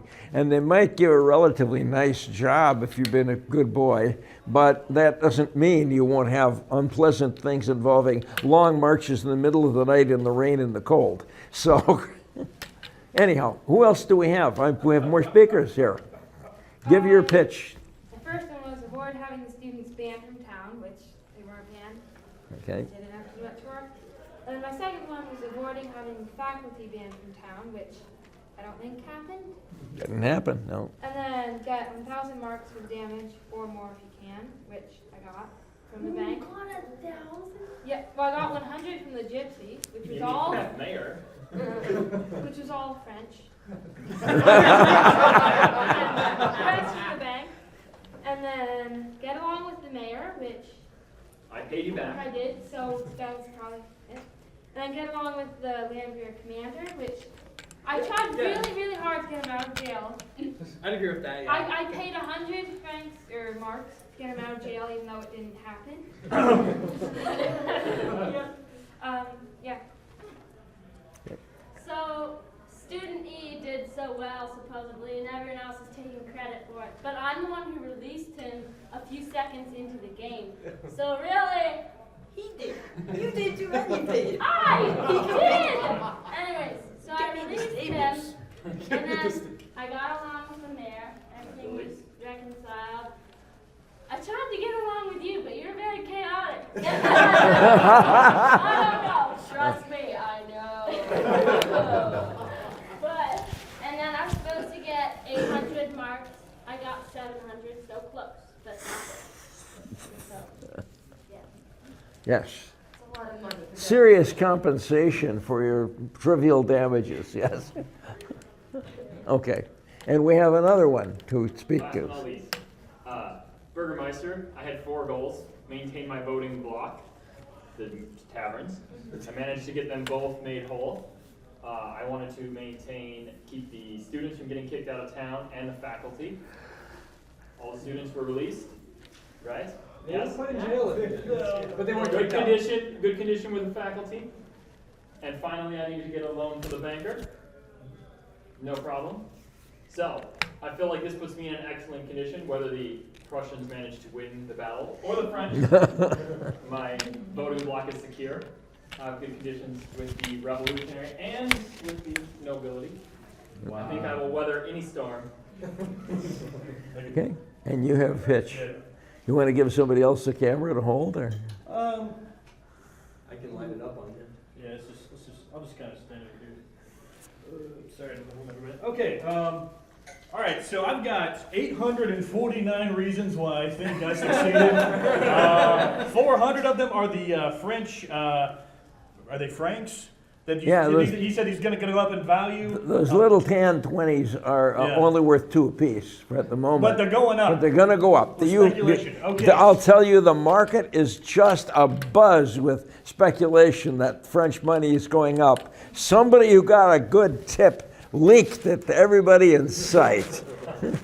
Also, my boss got put into jail somehow, so that I immediately got a promotion to become the major. And so, I'm not dead. Well, I mean, he's in jail. So that happened. I've got a good relationship with student A's father, who's got a spot for me in the Prussian army. If everything else goes to crap. And I've got some French money if I need to make a run for it. So that's just kind of covering all the bases was my goal, and that's my case. What was your objective in the game, though? Because I couldn't figure that out the whole time. It was all over the place. Who were you sided with? I was supposed to be a good noodle and just do my job. Not really. Do your job. I'm in jail. How did you say to your job? I'm in jail. I realized pretty quick that I was going to get fired by you, so I figured I might as well let you take the fall and let you be the Ned Stark and just kind of like. I was getting the mayor to give you a speech. I wasn't going to fire you. I didn't get a speech. That's why I was like, yeah. So that's my guess. Well, the Shiv in a dark alley when I get out. the Landwehr sergeant is the soul of corruption. I've learned. In most games, he gets over there and gets briefed that he's got all these people who rounded up last night in the dark, and that the only one that the Landwehr major actually knows about is student B, the Baron's son, pain in the ass, etc. Right? He recognized him. So for the moment, there's a bunch of people here, but there's no records, and the sergeant's supposed to come down and take down the names of everybody that was arrested and why they're being charged and all that, right? Of course, before he's written it down, they don't exist. And so he has the ample opportunity to persuade them that they ought to give him a bunch of money to keep their names off that list and be turned loose, right? Really, I think I was doing the persuading. So in some of the games, he makes a fortune by getting in and doing it before the Landwehr major comes to the jail to see how things are going, right? Exactly what happened here. I was talking to the mayor, and by the time I get over here, I can like hear him basically saying, "Yeah, I'll get you out," as they're handing money over. What's going on over here? And things didn't get any much better after that. So this was a bit unusual in that there are a couple of other ways that people get out of jail, but that group there, number one is you pay off the Landwehr sergeant. Number two is if he's greedier than you can come up with money for, which is common, the total combined assets with these people is, does the Baron's son, who has the most money in his pocket when he's arrested, pitch his money in with everybody else to get the other guys out or not? Secondly, do you get one of them out, right? And one of the ways out on that is Gretchen, poor innocent, sweet Gretchen. We arrested a girl, what a mistake on our part. She's obviously just here to take care of her boyfriend, student C, and we'll let her go so she can go get a doctor for him, right? And other excuses like that, right? No sympathy for me. None. What we ended up doing is I couldn't get, there were 3 students that I couldn't get out of jail. And so I ended up making an ally out of the Baron who used his money to bribe the sheriff, this sheriff, to throw this sheriff in jail and take over his job. So that's how. I was going to force you. It's a bunch of French spies. That's all I hear. Oh, French spies. I couldn't convince you to let the students go, and rightly so. I mean, you were being true to your character and true to your duties, so good on you. But that's why I had to throw you in jail. Well, good on you. Under the pretense of finding French marks on your person. So. Yeah. Oh, I could have let one of the students go with me right at the start. Yeah. Well, one thing you have Colette, who is outside trying to get in, take the cap to her boyfriend, who's student O, who's in there, right? Student O is the great big bruiser whose clothes really show that he fought like hell last night, and whose cap was missing, but Colette comes in with the cap and gives him the cap, right? And we now have an opportunity, since the guards have been prevailed upon, to let Colette get in there, right? Or at least deliver the cap. You might be able to have her parlay that into approval to actually visit O, or into approval to come back with some other stuff later, a nice blanket, a coat, a hacksaw, whatever, and maybe something get in. The alternative is she's also a conduit to the banker. She can sit over there and see if she can talk the banker into giving her some significant amounts of money, which she probably can't, but she can give it a try, right? And then it's also a route for communicating with other people that are outside the bank that you don't get to talk to if they don't come visit you. Outside the jail, you don't get to talk to unless they come and visit you. So poor Colette can dash on over to the home of the banker and prevail upon that nice lady who's worth more money than her entire family put together, or whatever. In any case, go to the banker's wife and say how desperately she loves this guy and she needs some help, but maybe he should coax some money out of her. All sorts of angles can be played on that, right?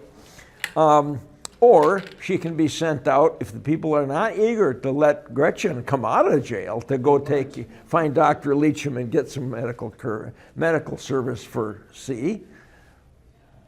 You can say, okay, Colette will take the message out to Dr. Leacham. And Dr. Leacham can potentially come whooping on down to the jail and negotiate something with somebody. He's got his own goals, which we're not discussing because he wasn't in the game tonight, but he's another route for some humanitarian gestures, right? So he can be coaxed into coming down and throwing his weight on the scales of getting somebody out of jail, or convincing everybody that he's got a dangerous and highly contagious case of smallpox, which, old Leacham, he's a smallpox expert, right? He comes down and he says, holy mackerel, you got one of these guys locked up in this big cell all together, and he's got smallpox? You got to get him the hell out of here, right? Mm-hmm. I can see a quick upgrade in the quality of accommodations, if nothing else, because the guards could proceed to, okay, fine, each of you get your own separate cell from now on, right? There's a definite improvement. So anyhow, there's all kinds of angles to be played. So let's go through this question. Please stand up, all of you who now made your pitch for how cool you are, okay? And how well you screwed everybody out of money and all the other good things you do in this game. And now we'll give it a try at getting some voting on this. Holy mackerel, 1, 2, 3, 4, 5, 6, 7, 8,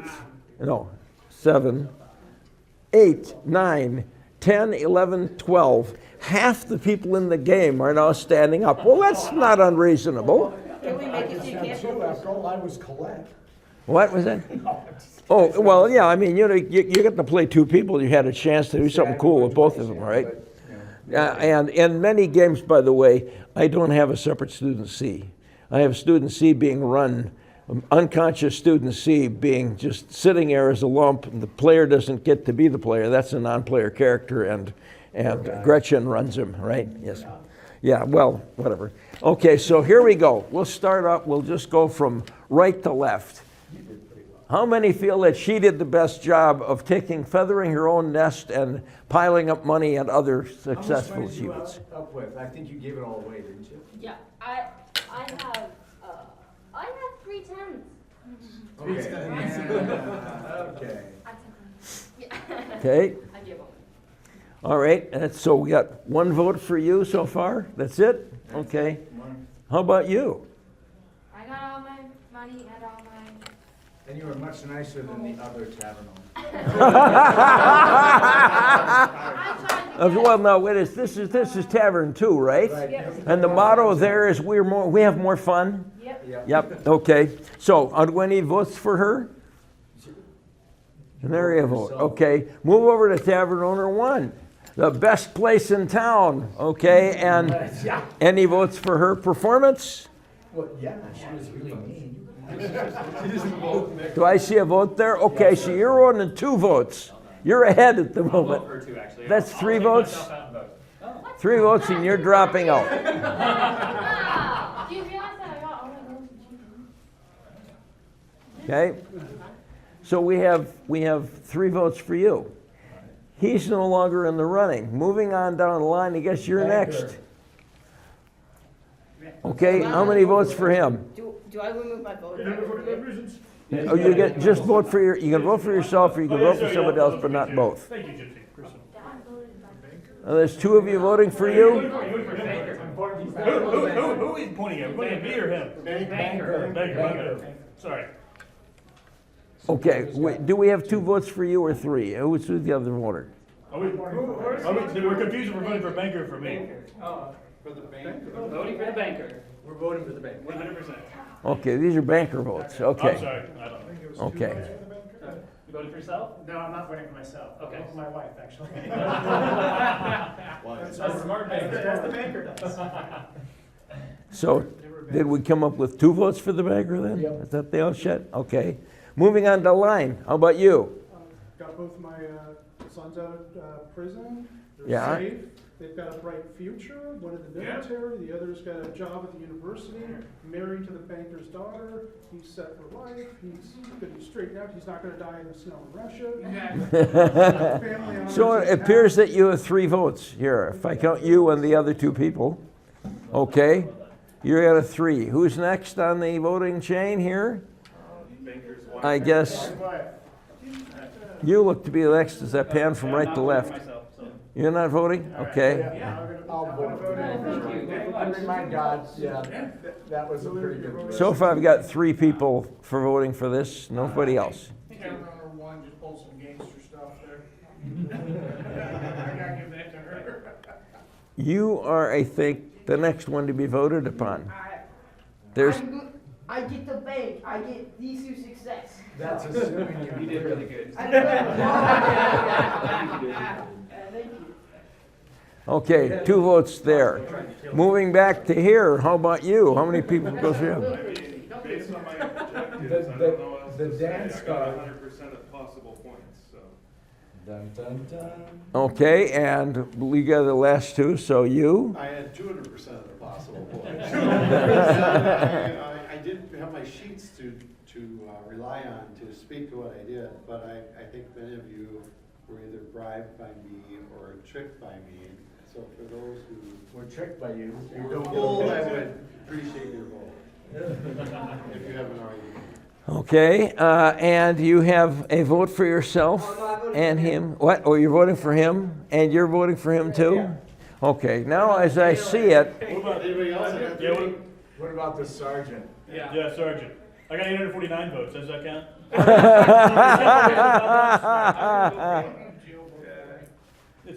I'll vote for you. Hopefully I get released. We seem to be hitting in a dead zone here where I have multiple people that got 3 votes. You got 4 with 3 votes. What? I think you have 4 with 3 votes. And they didn't Okay. vote.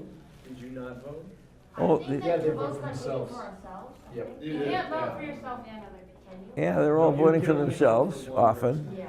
What if we like did a revote for the people who got 3 or 4 or 3? It sounds not inconsiderable. Okay, so who got 3 votes? The sergeant. Stand up if you got 3 votes. Stand up if you got 3 votes. Okay, at least 3. Who else got 3 votes? You did? And one of you got 3 votes? You, okay. So we now have 1, 2, 3, 4, 5 candidates with 3 votes.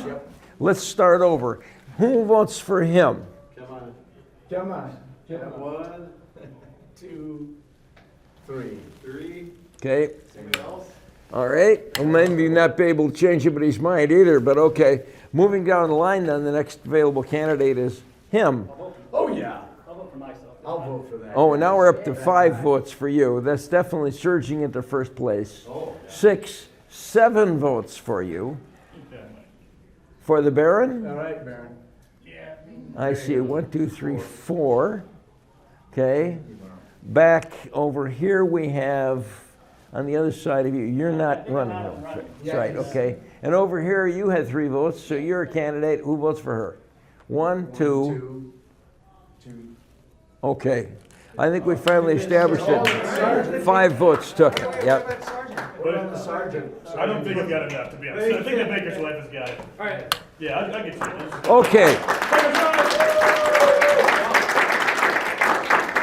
And the gift for you lucky folks who voted for you, or the prize for the best took care of yourself thing, is a copy of Strategos. By the way, I probably should autograph that for you too. So, okay, well I think that takes care of wrapping up the prizes. It's only, and everybody can discuss why the hell they did the greatest thing in their life, and they were so happy with how it worked out. And if I ever did it again, I'd do X different, and all those usual recrimination things, right? The first time we did it, like I said, started at 2 o'clock in the afternoon, finished at 2 o'clock the next morning, and I was convinced it was a total disaster because I didn't know how to score anybody. And then I tried to redesign it simpler 2 times, and they were both total duds, no fun at all. And then I went back and thought about it, and I came to conclusions about the games, right? And the first conclusion was, it's not whether you win or lose, it's how you play the game. Now, the British say that, and it's about good sportsmanship, and that's not good sportsmanship here. No. It's the fact that it's the cool shit you do during the game and not whether you win at the highest score at the end of the game. That's important. Some gamers I know believe it is whether you win or lose, and they don't care. They got to have more EPs than anybody else, or they're not happy, right? Other than that, most people are just interested in going along for the ride. And well, if you ask some D&D player, what's the coolest adventure you've had lately, right? Oh, well, you get this tale, we were off to rescue the Elf King's daughter, and she was being held in the Tower of Eternal Silence in the middle of the Forest of Doom. And we fought our way in there, we overcame a band of orcs, and we came over 3 werewolves, and finally we arrived at the Tower of Doom, and it's a black obsidian tower rising up 100 feet in the midst of the woods, right? And far enough away from the trees that you can't get from the trees to the tower. So, says our narrator, I had the thief, and I could see, I just scale it, right? So I tried, but that obsidian is really slippery, and I fell down and got myself 5 damage points by trying to go up that thing and losing my grip. Then the magic user said to me, you know, son, I can levitate you.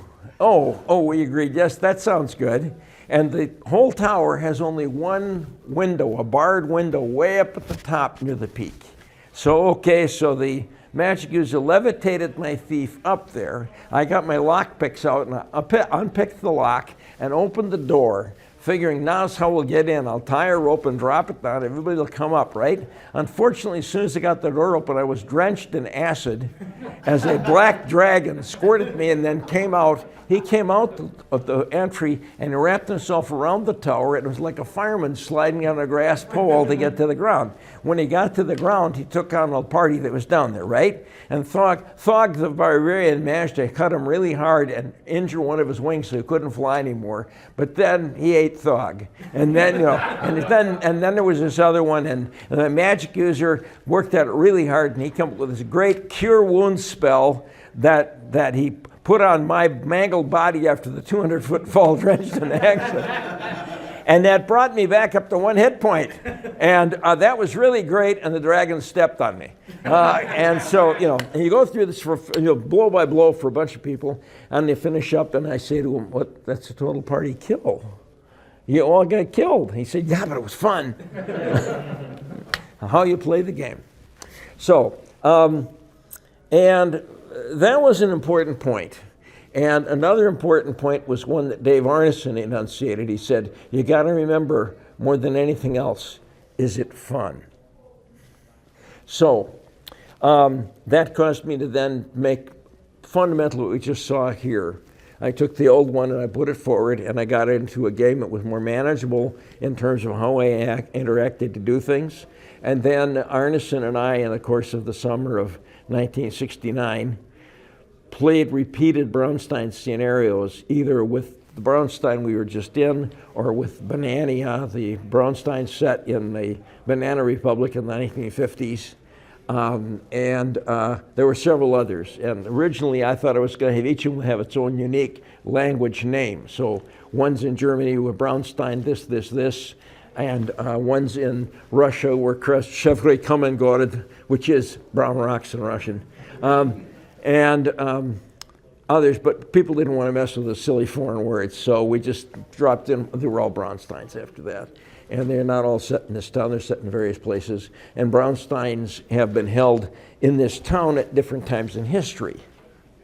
And this book came to my attention a couple years ago. A friend called me and he said, "Dave, you put it back into production, you're publishing Braunstein." And I said, "Well, no, I'm not." And they said, "Gee, you can buy it online." So I contacted up, come on, David, Drive-Thru RPGs, who were selling it, right? And I said, "Hi, my name is David Wesely, and I'm the author of Braunstein, and the one that you're selling isn't the one I wrote." "Oh, shit," they said, right? So they put me in touch with the kids who wrote it for them, right? And I contacted them up, and they said, "But we thought you were dead." Well, the way copyright laws work, I had to be dead for a lot of years before they get a free shot at it, right? And however, they said, "We called our rules-light medieval game Braunstein as an homage to your game. And I said, okay, that's nice, but we're going to have to do some things. I think we can work out a license agreement to get this all on the right side of the law. Oh, could you? So I did a deal with them. I provided them with a couple of pages of the history of Braunstein in the Middle Ages, added into this, and then we changed the title from Braunstein to Barons of Braunstein, so that clarifies that difference, right? We came to a licensing agreement. I went to see Peter Atkinson about it. Somebody said, he's Mr. Licensing. So I went to see them, and I had a lawyer who was working on an agreement, but who got sick and couldn't continue the work, so I had to do it myself, which turned out to be a lot cheaper. But I went to Atkinson, and have you seen, what is his mixed mode action and animation thing that he did? I've seen it on the internet a few times. Darn, the name's escaping me now. In any case, he has a fantasy thing, and so I went to Historicon to see Atkinson, and he was sitting with Duke Seyfried. It's lovely dropping names like this, right? He was sitting with Duke Seyfried, and I came up to the front row where they were sitting, and I said to Duke, hey, why are you sitting with this guy? Come on back and sit with me. Which, of course, went down real well with Atkinson. And then Duke explained that, no, Dave's an old friend. It's really, honestly, just not that grim. So then he calmed down a little bit, and I explained my problem, and, how do I go about doing this? And he gave me some really good advice you guys might profit from if you try to go into doing this a business, right? He said, I told him the different terms I thought I should have based on the years of experience I had with publishing things with TSR and and not getting paid well. I had the list of things. He told me those are good. I said, okay, now the question is, how much should I charge him, right? I said, my lawyer said he wanted 50% royalties. And Atkinson said, if you were making replica team warm-up jackets for the Minnesota Vikings, and you wanted them to give you their approval, 50% royalties might be possible.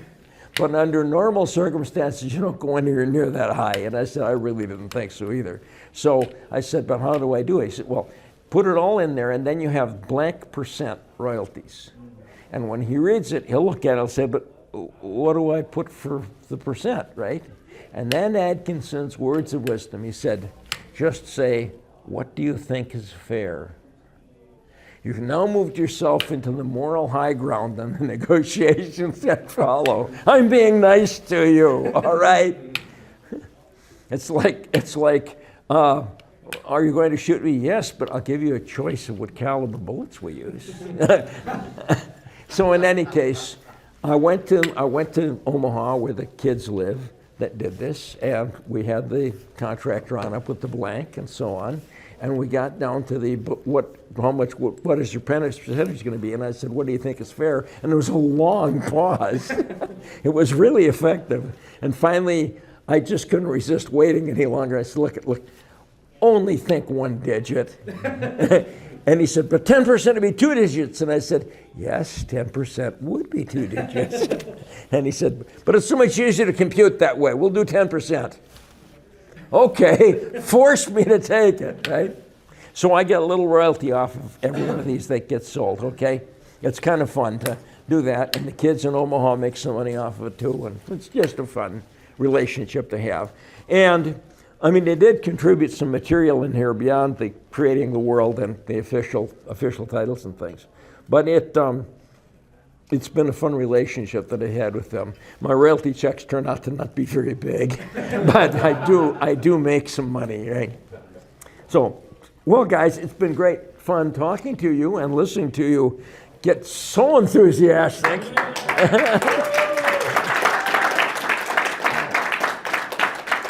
Thanks so much for watching. Again, this is an experience I had at DaveCon earlier this month.